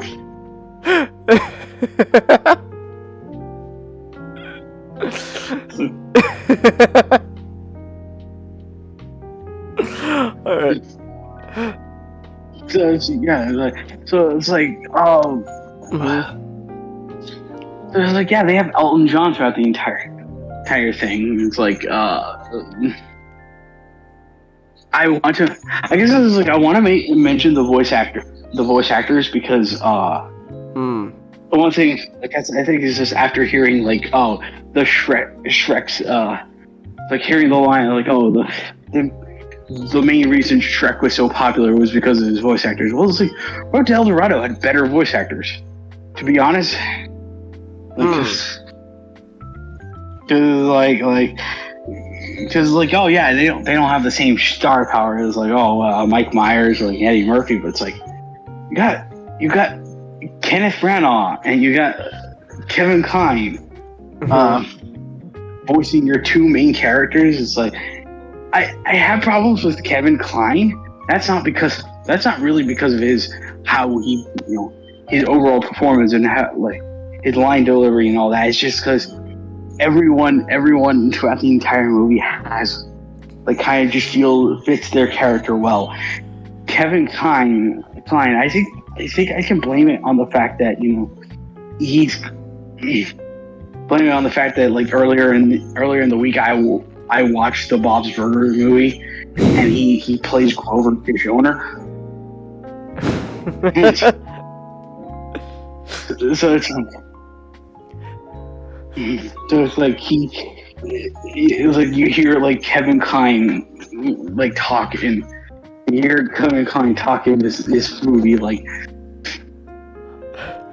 I'm trying to Like, watch I'm one- trying to watch El Dorado, but now every time I hear his voice, all I can think about is Bob's Burgers.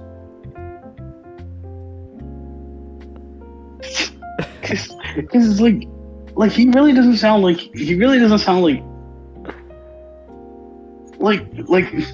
no one throughout this movie kind of puts on an accent. Everyone's just using their natural voice, but it's like Kevin Kline is the one person, in my opinion, that kind of feels like he doesn't fit. Even though his dynamic with Branagh is just great. Like that's just the selling point of this movie. It's just because one of the interesting parts of its production is both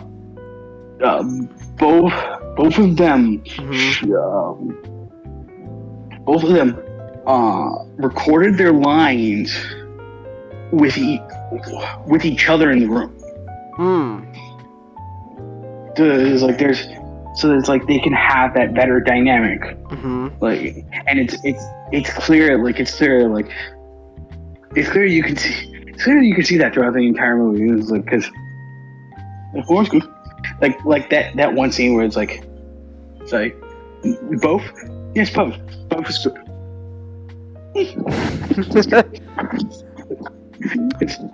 It's really well done. It's really fun. Well, you didn't know it was Kenneth Branagh, Ray?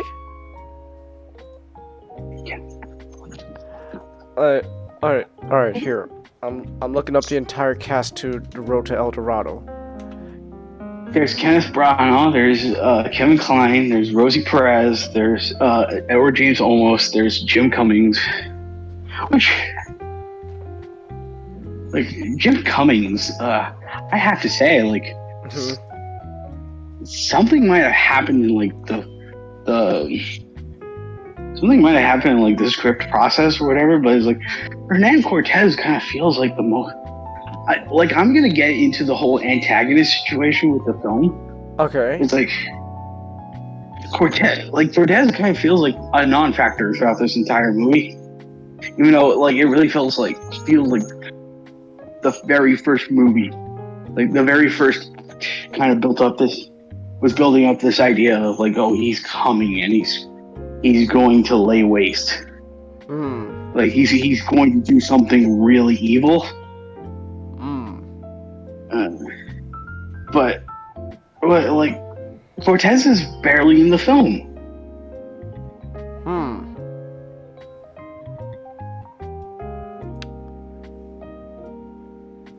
Like but it's like everyone is just doing their line perfectly. Oh, like everyone's. I think there's not a like even with Kevin Kline not really, like in my opinion, not really like his voice not really fitting into how just like with the time period, because Kenneth Branagh he's Irish. But he sounds like he fits in this. He sounds like he fits perfectly into that role just effortlessly, because he just has like a posh way of speaking. Oddly fits Miguel. Rosie Perez, she's speaking like Rosie Perez. And with Rosie Perez, she just speaks like a really deep voice, Iron Mouse. So it's like don't believe me, Cengiz. Hear Rosie Perez speak. She and Iron Mouse speak in the same. Okay. Speak in the same. I'm only now putting two and two together. Hold on. I'm looking this up real quick. They have the same way of speaking. It's just Iron Mouse speaks in a higher tone. Oh my my god, why is the first video I look up about Chell the road of Chell's seduction? Why is that the first video I look up? I just want to hear her talk. Also, again, just looking at her character side, like, how do you make that more suggestive? Genghis, you know why it's the top video. I understand. I understand. I'm just saying, how do you make that even more suggestive? Like, that's everything about her character is already pretty suggestive. So how do you She make runs it? around without shoes on.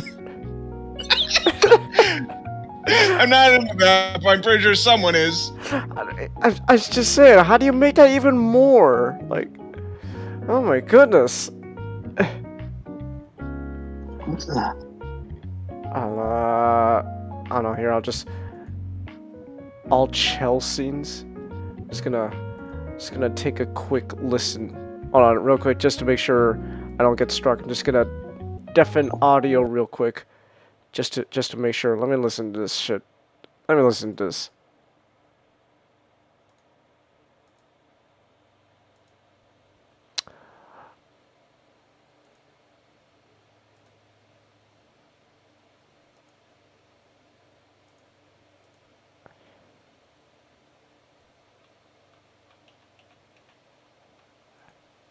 Oh, come on, please, just let me hear her talk.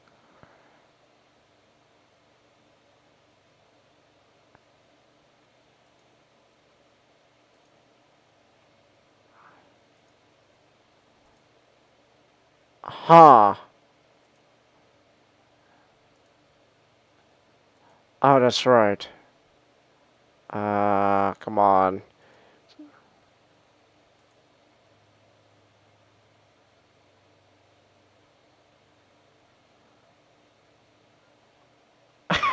She does. God damn it! Now she does sound nice. It's just a deeper Iron Mouse. That's amazing. Oh my god. Well, now I can't unhear that shit. Alright. Oh, that's great. Also, chat, if you're wondering where most of the animal noises come from, I'm pretty sure most of that is Frank Welker, because I see him credited as well. So he's probably doing the animal noises. Frank Welker, he's the man you get when you do your animal noises.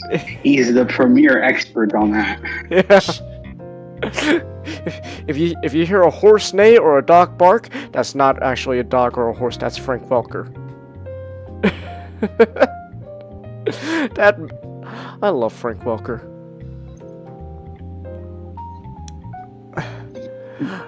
Damn right you do. Damn right you do. You didn't.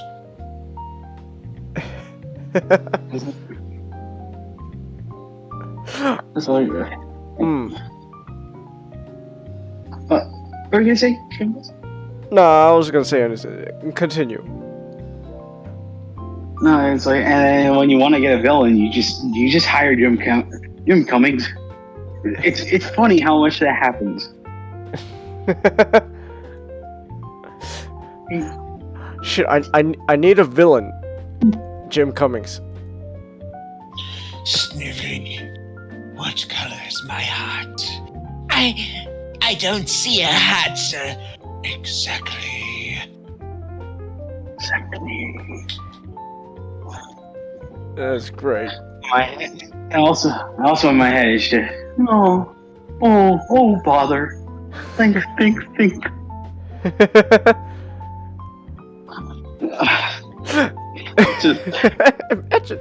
Imagine being Jim Cummings. Just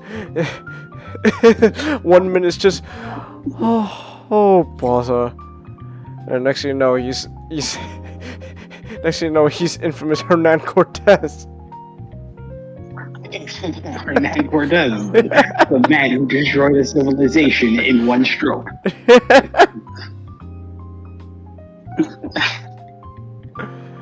It's like, so it's like, I actually, because like I really like the voice cast. And it's like, I think this actually makes a better example of the idea of having celebrities do your voices. One, because it doesn't feel like they were just brought in for star power. And two is just because like Branagh and Klein's dynamic with each other is just wonderful. And like they're like Miguel and Tulio are actually bouncing off each other because they're actually bouncing off each other. So you got that, but it's like I think it's like the problem with I think the one criticism I would have with The Road to El Dorado is like one it's like it kind of suffers from this like kind of suffers awfully from the same idea like How to Train Your Dragon 2. There's just no plot in the middle. Like they get to the road, they get to El Dorado like in Act 1, and it's like Act 2 is just with like everyone in the village with the help of a village, like with the help of the with the head priest being convinced that they are gods. I think one of the things I like about this is that technically they are swindling these people to steal the gold and go back to Spain. But like they're not the ones who came up with the lie. It's because one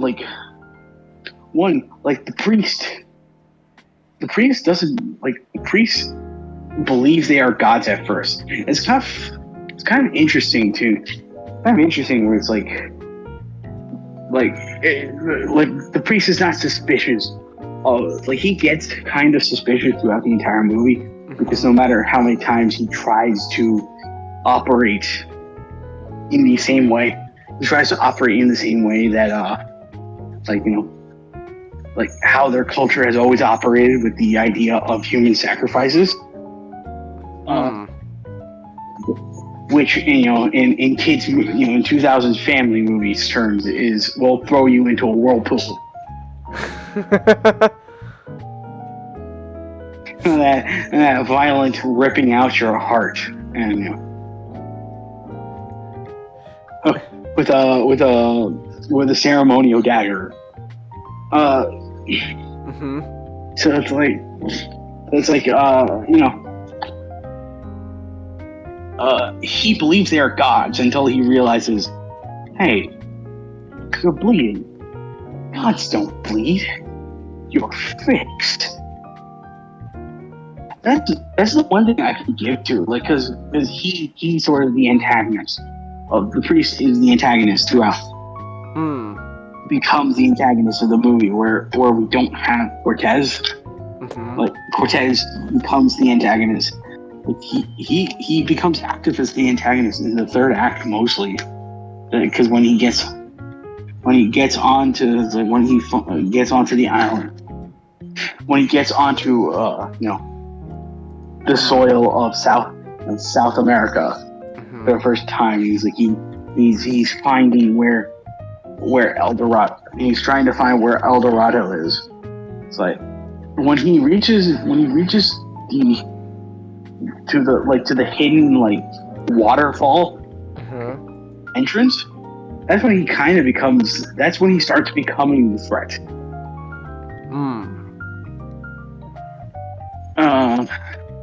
But it's like I like the idea of the priest, where I really feel like in any other movie, the priest would be that type of character who doesn't believe in the horseshit he's peddling, He just does it because he wants. He just does it because he wants power. Because that's how that's how the lazy writing of a lot of the movies, these types of movies tend to go, where it's like, oh, he doesn't believe in the culture. The culture he's a part of, he's simply just doing it because he wants money and power and acclaim and all that stuff. Like those who follow the culture are much better than he is. It's like, no, like the priest believes in the idea of there being gods. Like there are gods, and the age of the jaguar has come. Like he's excited. The first time you ever seen him, it's like, oh man, like the age of the jaguar is here. That means it's like it's sort of like Frollo, and Frollo's obviously believes in everything he's doing, and like that's how the priest tries to get power, usurp power from the chieftain, is because he actually believes what he is doing. He actually believes that there are by following in the gods, like Miguel and Tulio at first, until he realized, no, Hernandez Cortez is the actual god. By using the gods and influencing the people around him, he can get that power. Like at the same time, while I do praise that, he's not much of a villain. Much like Cortez, there's no real villains in it. There's not real this big threat that's presented in the movie, other than just they might kill us because we are not. Because if we ever present ourselves as not being gods, that might happen. But that's something that that one thing I can give to the film is that's not something like I do have to compare it to Shark Tale in this way. Okay. Everything in Shark Tale is just Oscar's fault. Because he was the one who came up with the lie, and he had to keep following it, because if he doesn't,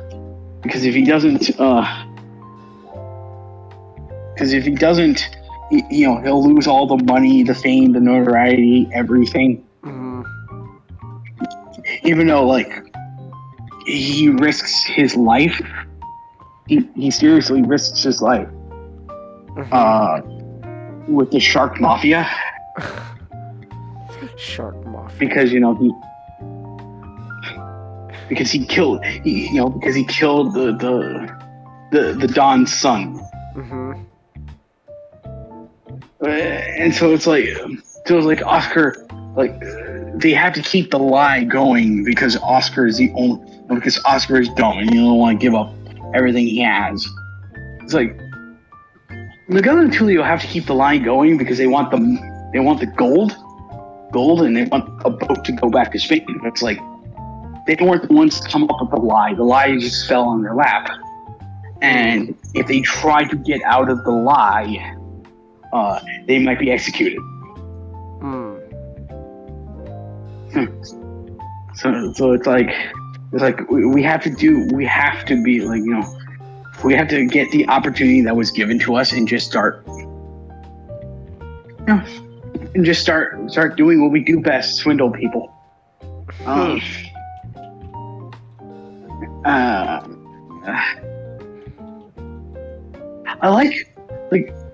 guess this might be a controversial opinion because considering what a lot of people on the internet have been kind of saying about it. I like Shell. I don't really feel like Shell was just there simply for eye candy, or just to give one of the main characters a love interest.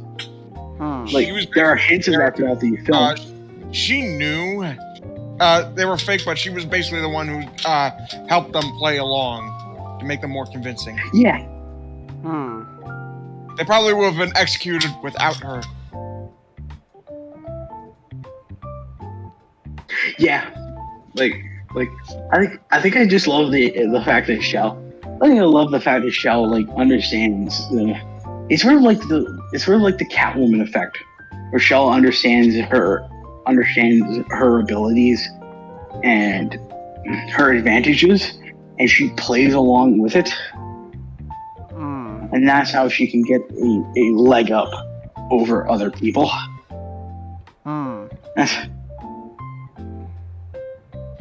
That's just how. That's just how like.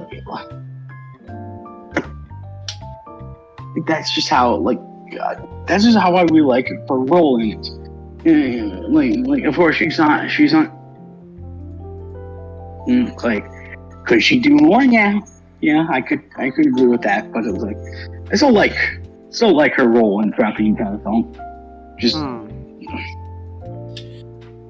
You know who I also like? The village leader. Yes. Because the village leader, like, I think the one thing I really like about the village leader is that he knows from like very early on that these guys are lying through their teeth. But that doesn't matter to him because they brought so much joy to his people. Yeah, like they brought so much joy to his people, and because like the idea, like his idea is, well, I can show these new exciting people that we've never encountered before, like the beauty and culture of our people,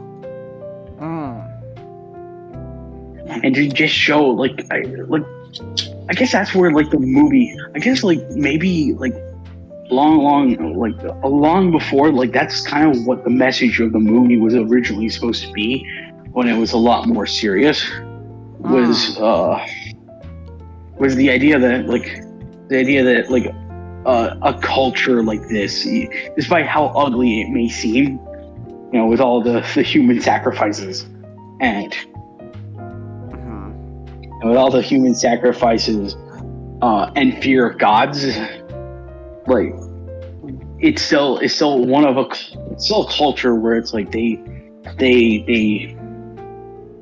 value their they value people coming in and exploring, and like Hernan Cortez kind of represented this idea of Spanish imperialism, and just coming in and destroying it simply because that's what he decided his role in life to be, just to be a conqueror.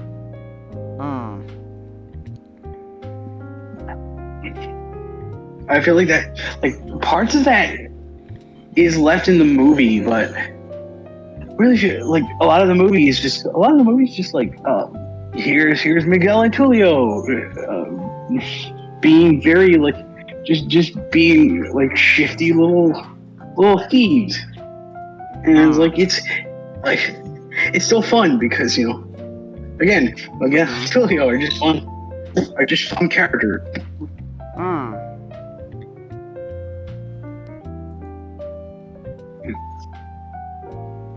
So yeah, like okay. That's just like how I feel about like The Road to El Dorado. It's a film that I like. I can acknowledge that there's still problems with it that stems from how the development of it changed. Basically. And it kind of like I think going back to the film is kind of depressed me a bit. Oh, because it's that I think it's just that long period of time between a long period of time where I feel like this is the sort of point. This is the point where DreamWorks kind of.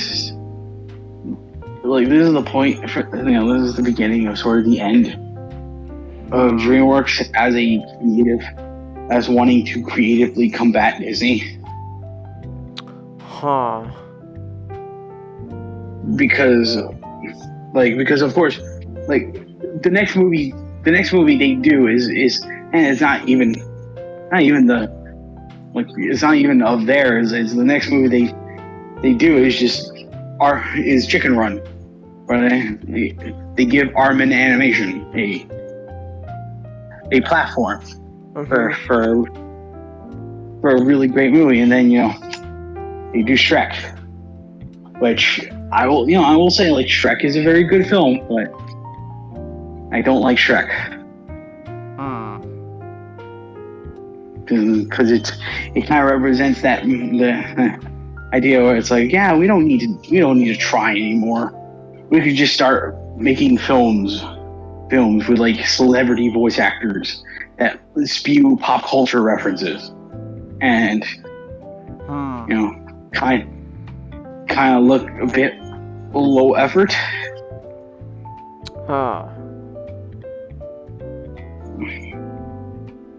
I just want to say, God bless Kung Fu Panda.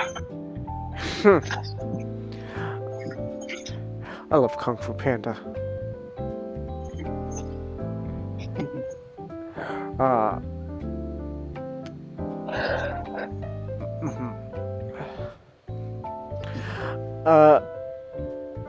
So, alright, so is there anything else though you want to say though about the Hotel Dorado? It is an interesting, it's a film that I will say is the closest. I think it is the closest to ever being like, because it does feel like a Disney film. I say that as a positive because there's so many films around the same time that try to feel like a Disney film and they end up failing. I'm looking at you, Quest to Camelot, and to you, Anastasia.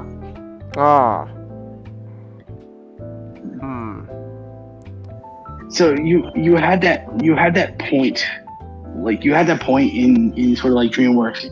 DreamWorks is in their lifeblood that not only can they mimic Disney and do it really good, they can surpass Disney, just as Prince of Egypt shows us. But if you just start making films about that animation as art. Kind of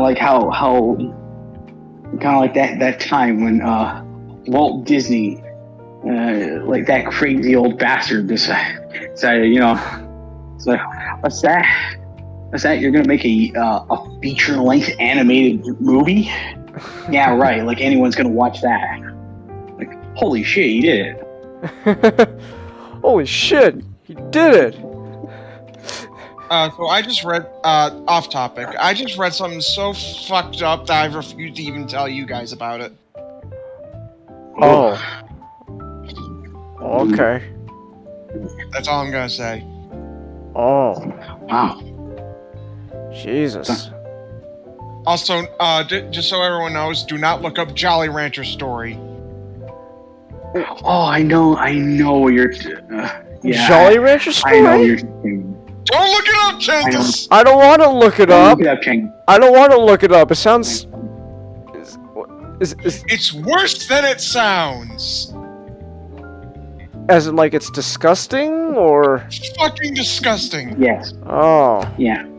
Oh. It has nothing to do with real Jolly Rancher, or at the very least the manufacturing of Jolly Ranchers, but it involved a Jolly Rancher, and that's all I'm going to say. Huh. Oh. Let's talk about Walt Disney being a crazy old man. Yeah, let's do that. Walt Disney. Epcot. I'm just gonna say this really quick so we can get on with Archie Sonic. No, IDW Sonic. My bad. I'm sorry. That's right, I gotta do that. What do you mean that's right? You gotta do that. Nick, you were the one who wanted to talk about it. Talk about what? IDW Sonic. What do you mean? Oh yeah, that's right. Well, Disney Yes. wanted to make a. Stories that probably right. killed. Huh.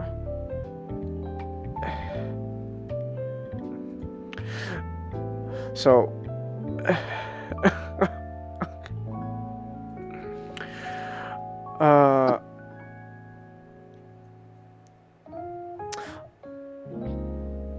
Alright. Oh, no, go ahead. I was just gonna say like the Epcot is an acronym that spells experimental city, experimental prototype city of the future, Mm-hmm. city of tomorrow. Excuse me. The reason for that is because Epcot was literally going to be a city. Huh. Yeah, I saw a big documentary about it on YouTube. Mm. The Funk Land, was it? I can't remember. Mm. Like that was just like what, because Walt Disney was the type of man where he didn't want, like, Walt Disney was the type of man where he's like, he didn't want to just like entertain. He didn't want to like entertain people because he felt like giving people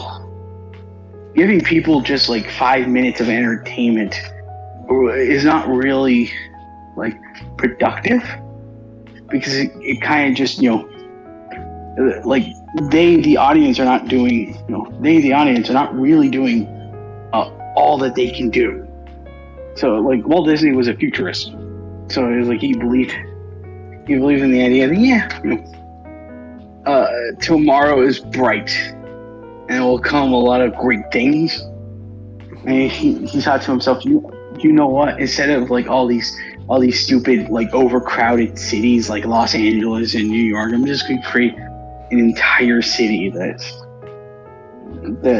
represents tomorrow, you know, the beauty of tomorrow, and all that stuff, until like Roy had to tell you know, Walt, like, this is not feasible, Walt. And then Walt Disney died of lung cancer. Huh. I want a giant city where people live and work and all that stuff. Well, calm down. I like trains. Walt, please. It's not gonna happen.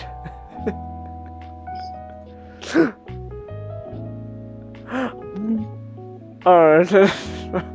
Wow, that was a way to end the talk. Just okay then. Alright then. So I guess if there's nothing else to be said about Road to El Dorado, then we can move on to our final topic. So Nick, I hope you remember what you're talking about now. Talking about what? Talk about IDW Sonic. Who is? You bastard. What am I doing? God damn it, Nick. You're talking about a blue porcupine. Why would I do that? I think you like that. Don't you like that sort of stuff, Nick? I don't know. How would I know? Anyway, so the Archie Sonic comic holds the Guinness World Record for the longest running comic book based off a video game. Mm-hmm. And it is it's an interesting comic book. Let's just go with that, to the point where lawsuits happened and it even had to get rebooted. And then it got canceled. Aw. And there were much tears that when it got canceled. Mm-hmm. Not long after, like a day or two after, we learned that IDW was picking up the book. Mm. And so that was actually I was like, oh man, Archie Sonic is canceled. Damn it. IDW is taking over Sonic. Yes. This is back when I still thought IDW. Changus, this is before All Hail Optimus, Ah. or at least before I was aware of like the consequences of All Hail Optimus. Hmm. So this is before I started going. IDW isn't as great as I remember it being. Hmm. But I was like, yeah, this is a great story. I hope they're able to continue where the Archie comics left off. No? Well, okay. I still hope it's good. And so, Sonic Forces. Mm-hmm. The story of the IDW Sonic comic takes place after that game. Hmm. So like, whereas, okay, so something I really like about Sonic media in general is that almost every single piece of Sonic media is completely different from the other. Hmm. The Archie comic is nothing like the cartoons, and the cartoons are nothing like the games, and the games are nothing like the movies. Mm-hmm. Everything is something very unique. Hmm. There is an exception, Okay. somewhat of an exception, with the IDW comics. Hmm. Because while they don't outright state it, Mm-hmm. it is heavily implied that events similar to, if not exactly like, the games did happen in this universe. Hmm. So it's very much if you're a fan of the games, it's very much newcomer friendly because it feels like it is part of the game universe. Hmm. At the very least, how Forces presents the game universe, because there don't seem to be a lot of humans around. Hmm. Which I'm pretty sure this is still going off the whole Izuka Two Worlds thing happening, but that's a whole other tangent. Anyway, so it takes place literally after Sonic Forces. If you know how that game happens, you defeat Eggman in null space and basically, save the day. And one of the things I never liked about the Forces, I was like, wait, I know it's unlikely that they did, but did Eggman fucking die? Because we don't see what happened to him. Hell, that's why I thought about Infinite, and it turns out he died. Hmm. But we only figured that out 5 years after the fact. Huh. I'm glad you like that joke, not Comet. It's been 5 years. We've had It's been 5 years. You have to move on. It's time we call the search off. And so Hmm. so basically Eggman is missing in the comic. Mm-hmm. And Sonic and the others are basically still fighting off the remnants of his army. Hmm. And normally it seems chaotic, like they would be chaotic and unorderly because there's nothing around guiding their actions. However, something is strange, and there seems to be something like coordinating the attacks. Hmm. And they are trying to figure out if Eggman is back, and if he's not, what exactly is causing this. Hmm. And the first arc is, okay. Okay. I'd say it's a good introduction to the comic. However, things really pick up with the second arc. Hmm. And I honestly don't want to spoil what it is. But holy shit, it's one of the best Sonic stories. Hmm. You know what? Something about this is some of the Sonic characters are at their best in this comic. Some are not, but we'll get to that. Aw. like Knuckles, like literally, you know how he was like the leader of the resistance in Forces for some reason and not guarding Angel Island? Yeah, his main duty is guarding Angel Island. Huh. Hell, at one point when the villain of the first arc is basically taking over Angel Island, he goes, "Get off my property!" Also, some of the faces he makes in this are just great.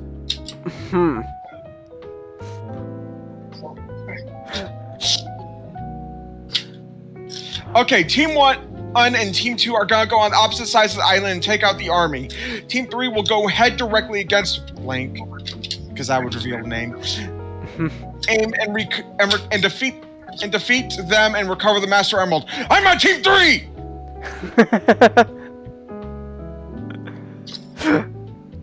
Alright. And Tails isn't a fucking coward. Thanks, Forces. Okay. And Eggman. Ooh, what Eggman does in the second arc, pretty fucking great. Huh. It is something that Eggman would only come up with if he wasn't in like his one of his cartoonishy moods, like something adventure Eggman would come up with. And it is one of the longest arcs for a reason. Oh. Yeah. Okay. And I actually decided to cover this because issue 50 is gonna be released this month. Wow. Only 50 issues? Yeah. Oh, damn. It also has 2 annuals and 2 miniseries. One is Bad Guys, which actually focuses on a group of villains in the Sonic franchise, which include Rough and Tumble, which is basically just Rumble and Frenzy, and Dr. Starlin, who is basically an Eggman fanboy. Also, a character named Mimic, who's an octopus or squid or whatever, who can shapeshift and is an assassin. Oh. Or as I liked Goku saying it, ass-assing. Ass-assing. The comic is well known for actually introducing 2 breakout characters named Tangle and Whisper. Tangle and Whisper. Yeah, Tangle the Lemur and Whisper the Wolf. They are characters created solely for the IDW comic. However, they became like fan favorites so much to the point where they're actually included in Sonic Speed Battle, which is an official mobile game. Oh. Okay. Tangle is just Chelsea. Okay. And Whisper's just Kopaka. Actually, you know what? No, the dynamic is basically just Pohatu and Kopaka. Alright, Whisper, this may be our last mission. You got any words to say? I hope we all die. I think we're all gonna die. That's the spirit, Whisper. Oh yeah, that's why she gets her name. I always whisper. Always. That's my favorite joke you ever made about Pohatu and Kopaka. No, but I think what makes it funnier is just Kopaka. It's just I hope we all die. That's the spirit, Kopaka. Generation 2. We could all die. I hope we all die. Mood.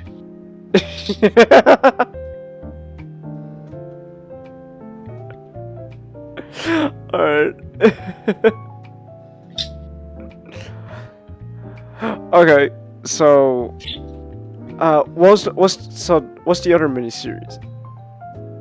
Tangle and Whisper. Oh, Tangle and Whisper. Yeah, they got so popular that they basically got their own miniseries. Oh. Okay. Oh man. Oh, actually, there's actually 3 miniseries because there was also Imposter Syndrome, focusing on 2 of Starlin's creations who are meant to be essentially new rivals for Sonic and Tails. Ooh, look at this. Hold on, real quick. Just gonna put this in the back room. This is a variant cover for issue 50, apparently. Ooh, I gotta see this.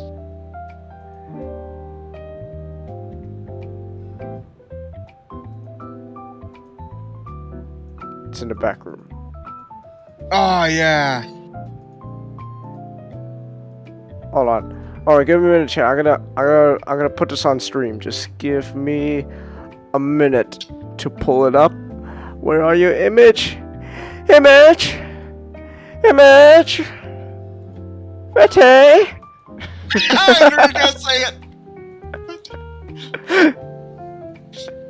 There we go. Wait, hold on. I gotta resize it. Ah, it's so big. That's what she said. Here we go. I'm gonna put this to the side here. Actually, what? There we go. This is a variant cover for issue 50. So yeah. Okay. All right. And what I really like about the comic is that it's not okay. So it's very newcomer friendly, even compared to the reboot G comics. Because let's be honest, that one guy made that comic so needlessly complicated, and it. Also, I like this quote, this incorrect quote. Surge angrily gesturing at Dr. Starlin. So I just found out that the world doesn't actually revolve around me. Bit fucking pissed off about it. What's that all about? The fuck? Huh. Something Megatron would say. So I just learned that the universe doesn't actually revolve around. What the hell?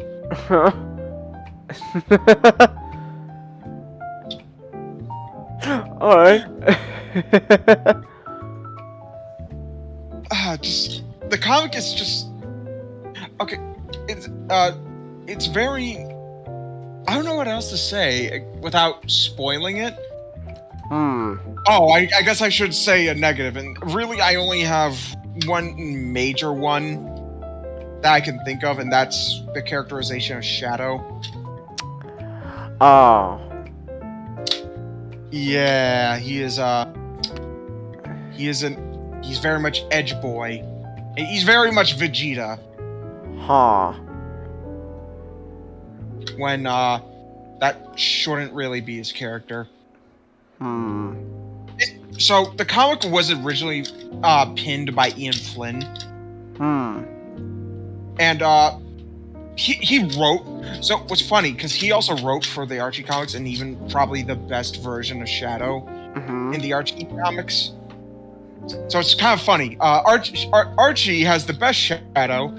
IDW has one of the worst. And you want to know what it is? As it turns out, you remember those Sega mandates I once told you about? Yeah. Apparently, Shadow has more mandates than Sonic himself. In fact, he's the one who has the most mandates out of the individual characters. Ooh. Yeah, and it's very, and most of them are very, pretty much go against everything we all knew about Shadow. He went from basically Kopaka to a dickhead. Ooh. And it's not even Ian's fault. Well, didn't I remember Ian straight up said, like, I remember this because Ian revealed out somehow, Like, somewhere that Team Yeah, Team Dark weren't s- even friends. he And said, even he was mad about that. yeah, Ian himself was like, "What the hell is this?" And he said, "But I can't do anything about it. It's literally, Sega itself does not recognize Team Dark as friends." So I kind of have a love-hate relationship with Takashi Iizuka. Mostly love, because despite all the stuff like saying, oh, Sonic actually doesn't live on Earth, he has his own planet, and Team Dark aren't friends and all that, I could forgive all that, because basically when he was working on Sonic Heroes, he basically lost 20 pounds due to work and stuff. And basically directed, Sonic Adventure. The dude literally nearly starved himself and overworked himself and lost 20 pounds and felt ill because he was trying to make sure Sonic Heroes was finished. So I can't be angry at the man. The dude literally nearly worked himself to death just to make sure Sonic was successful. So I can't even be mad at him. So, as much as I disagree with some of the stuff he says, I can't, I gotta respect the fact that the dude nearly died just to make sure a game was finished.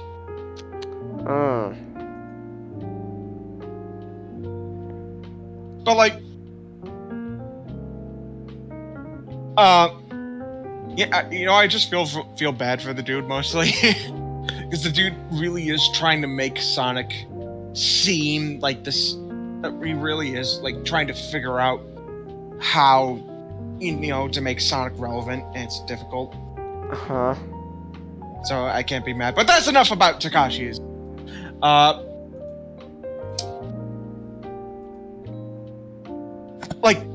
And really, that's really like the only thing I dislike about how the IDW comics is and how they handled Shadow.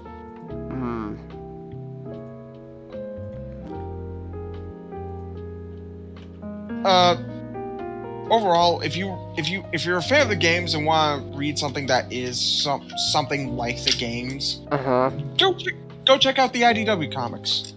It has a shit ton of references to it. Chingus, what even is that? It's literally something I just found on Twitter.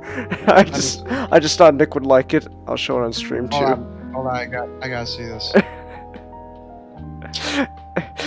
We were talking about Sonic, and I was just like, and at the same time I was on Twitter, and this literally just showed up on my timeline. Here, I'll show it on stream too, Chad. There you go. Thanks for not frying chicken in my parents' bath. I know that's right. Oh yeah, Tangle and Whisper became so popular that they have official plushies made. Oh.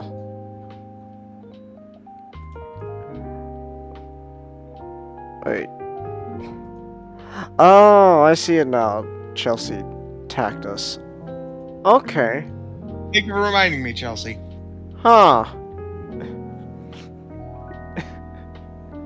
I still have no idea the context for that Rouge picture. You don't know the context? No, I just find it funny. Yeah. No, I thought you knew already. Damn, boy, were you frying grilled chicken in there? Oh, for real though, you piss loud as fuck. I think that's pretty. Oh, that's what it's referenced. Yeah, I thought you'd know that. No, I'm talking about like the meme template. I think it's just referencing that. Oh, okay. Thanks for not frying chicken, my parents. I know that must have taken a lot of restraint.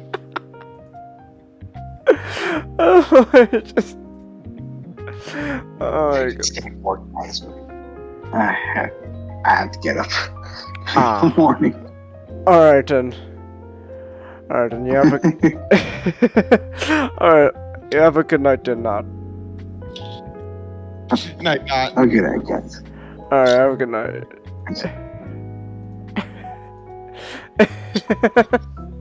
Damn, boy, you fried chicken in there. I'm just joking, but you pissed loud.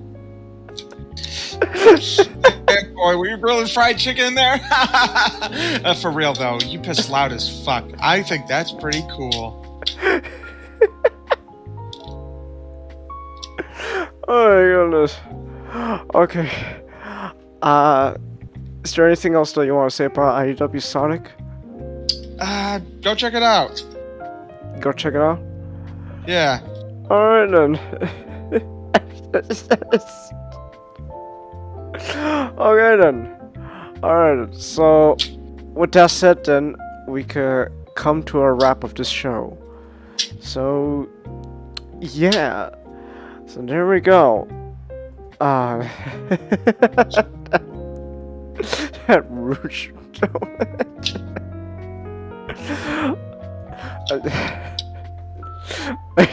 I'm just gonna say that every time you go to the bathroom, Nick, when you come back, just... Damn, boy, were you fried chicken in there? I did that to you once, and you're like, "What the fuck starts a conversation like that?" I just sat down. Because I didn't know the context for that at the time. What's funny is I thought I showed you the context. No, you said that without showing me the video at the time, so I was just like, what the fuck are you talking about? Oh, it's 2 o'clock. I can show off the new command. Oh. Holy shit, it's already 2. Oh, it's 2 o'clock where you are. Alright. Alright, go on. Alright, here, we'll end the night off with showing off some commands. Give me a second to show this. What is this? 7 Yes, ago. I love the mustache. Hey guys, I just got Got a shit shitload of movies from Blockbuster. What is that Starscream hair? I just looked up 90s haircut. Megatron, I was wondering if we could, instead, repeatedly going to Blockbuster, we could get a Netflix account. Netflix is just a fad, Starscream. It's never gonna catch on.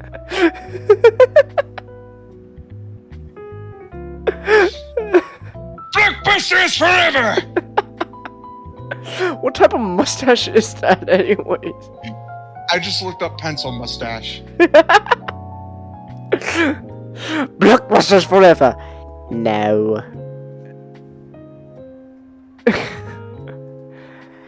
I was looking at our records. You never went to Blockbuster to return those movies you rented?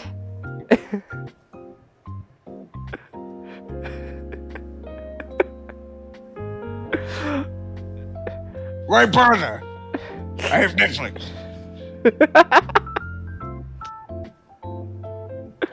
Okay. I just love Megatron being just such a big hypocrite.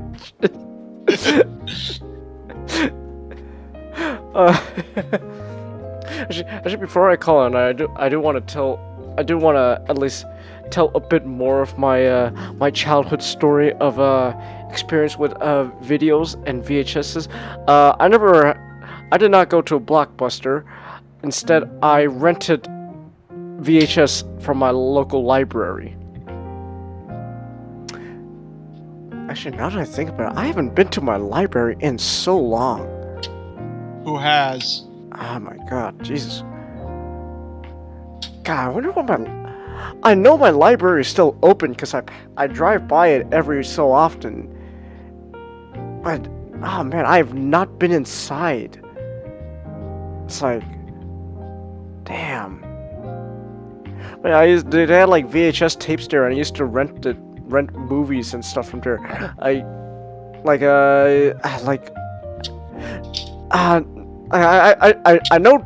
remember for some reason this is the one VHS I vividly remember for some reason. I don't know what it was. All I know is it was some kind of like science lecture video or something like or documentary that was just about volcanic material, like volcanoes and stuff.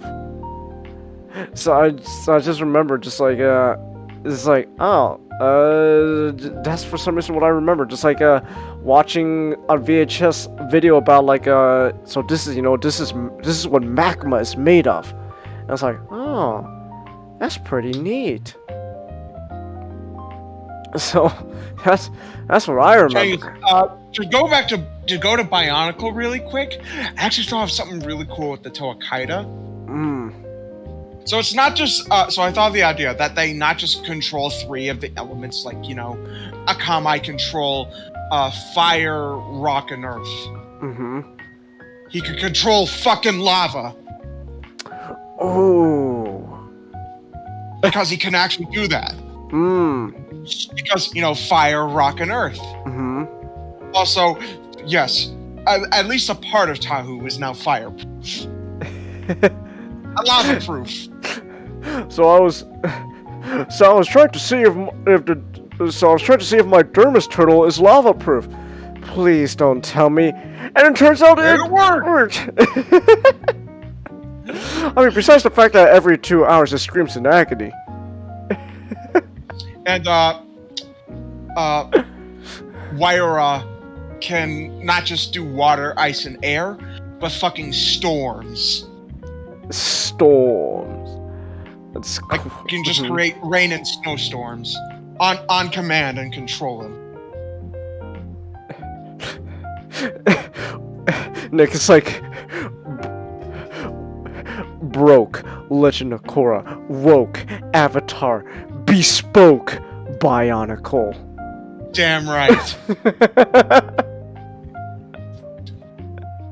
I still remember that one time Serena posted just in the server, just like it's like what element would you bend? I just remember light. Light's not a. It's like you can't bend light. Oh yeah, Takanuva will say otherwise. Yeah.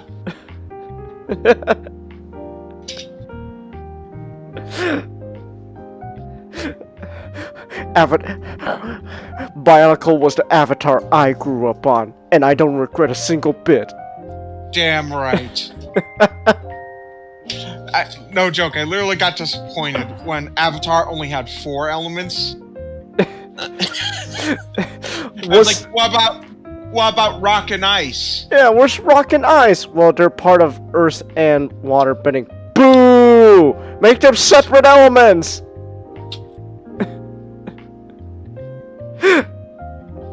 What about light? Where's my light bending, huh?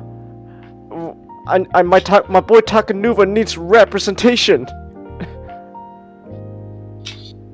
Maybe he's like Aang, and like a reboot of Bionicle can make him the last Avamatoran. The Avamator.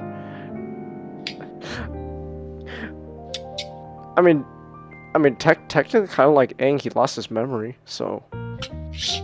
Yeah, but then again, I don't think. Vegas, I found a meme where it's like, Akar is asking, so you were the chronicler in your home. I guess you're really good at like memorizing things and stuff. Actually, I've lost my memory 3 times now.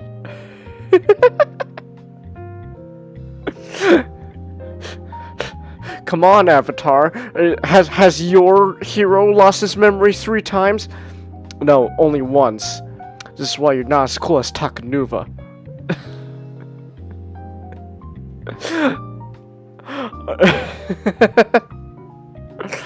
Alright then. Okay. Wait, Nick, I have to ask. Since Generation 2 brought up jungle, what would jungle bending be? The swamp benders.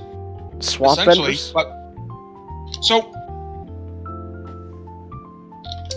I thought it was always weird with G2 they switched out air with jungle.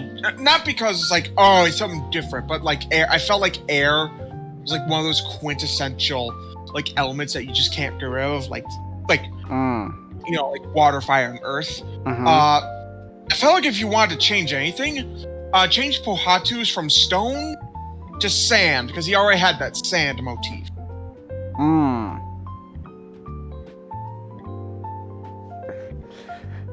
Plus, Leo already controlled air in G2. Might as well just let him be total air.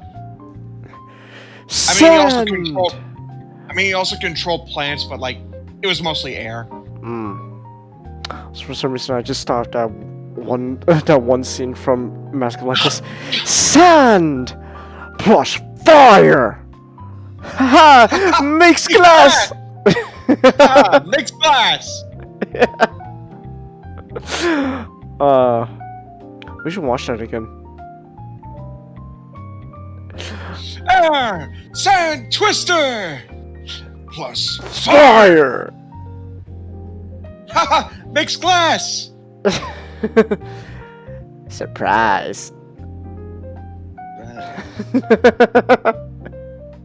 Washed and And chilled.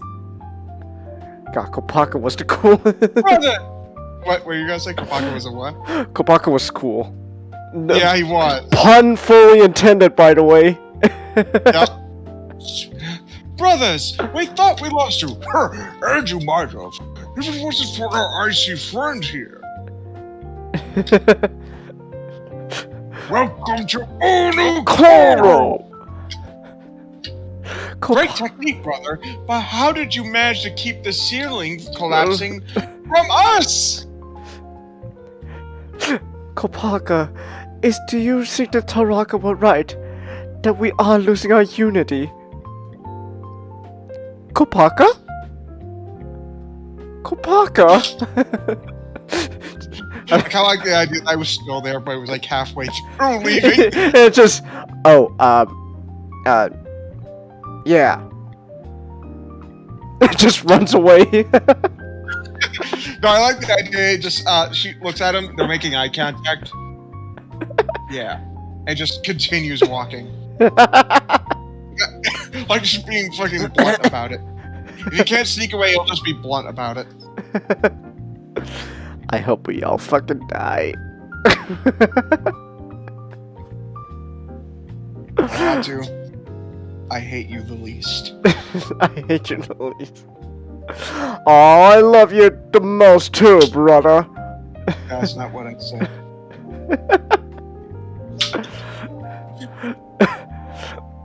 Have you mentioned Pohata's my favorite Toa? Oh, he's great. Chang's, I just want to do a side story where it's just Kopaka and Pohatu.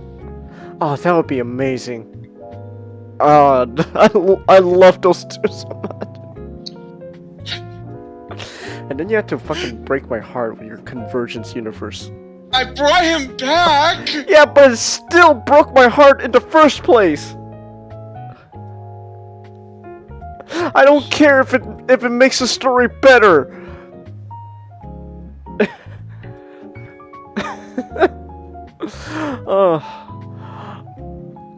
Okay. Alright, I'm gonna call it here. Just let me really quickly catch up with chat. Did I go to Toys R Us? Yes, I remember Toys R Us very vividly, Chelsea. I remember Toys R Us.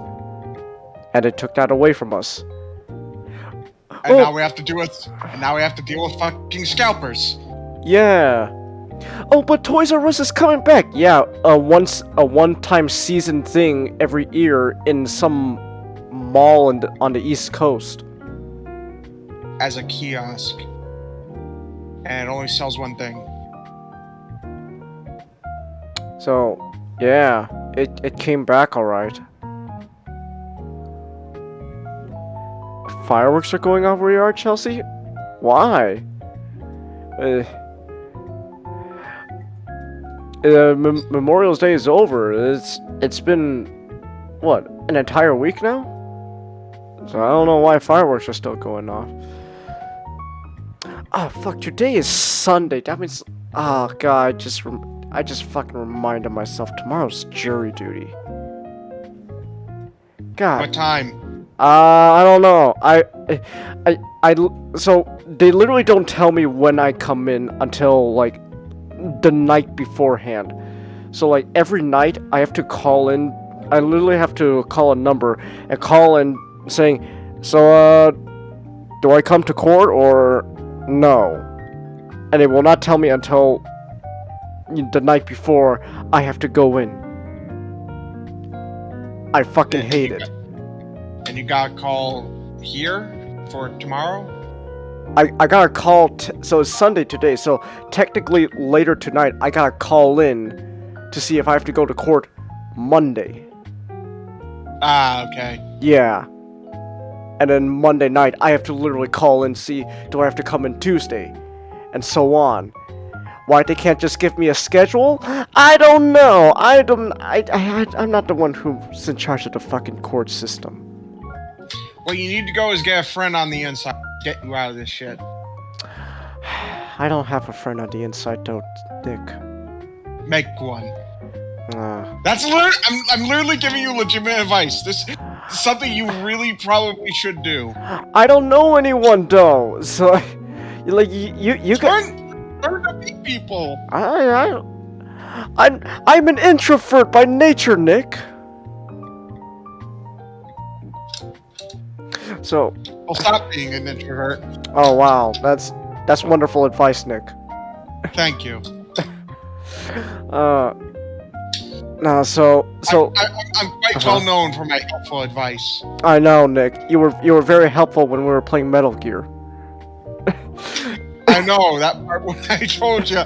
Shit, what was the part I told you about? Like, no, like legitimately helpful advice that I told you about. Was it like I told you to shoot from behind or something? I think so. Yeah. So I've been saying this all week, but then again, like just to hammer it home, this week technically starting Monday, my schedule is literally all up in the air, to be determined. So like any stream I do, honestly, to be determined. If I have to go in, then I'm probably gonna be too tired to stream. If I don't have to go in, then maybe I'll stream. Who knows? Again, why they just can't give you a schedule, I don't know. So that's wonderful. That's wonderful, Nick. Alright. But enough ranting about jury duty. I think we're gonna call the stream here. We are surprisingly under 5 hours. That's amazing, Nick. Yeah. Alright then. So It's not all that surprising considering Comet wasn't here. fair enough. Alright then. So let me turn down that royalty-free jazz. We don't need you anymore. Alright then. So you three got any? You two. Do you two have any last words?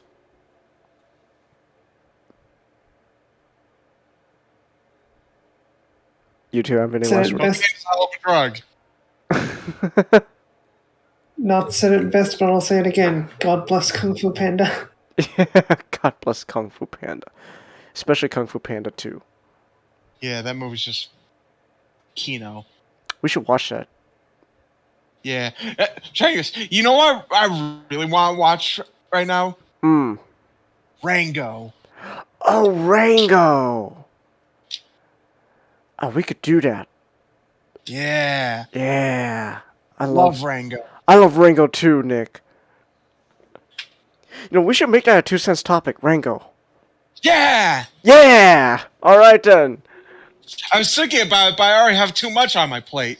God damn it, Nick. Well, Changus, I have to talk about another Sonic topic next week.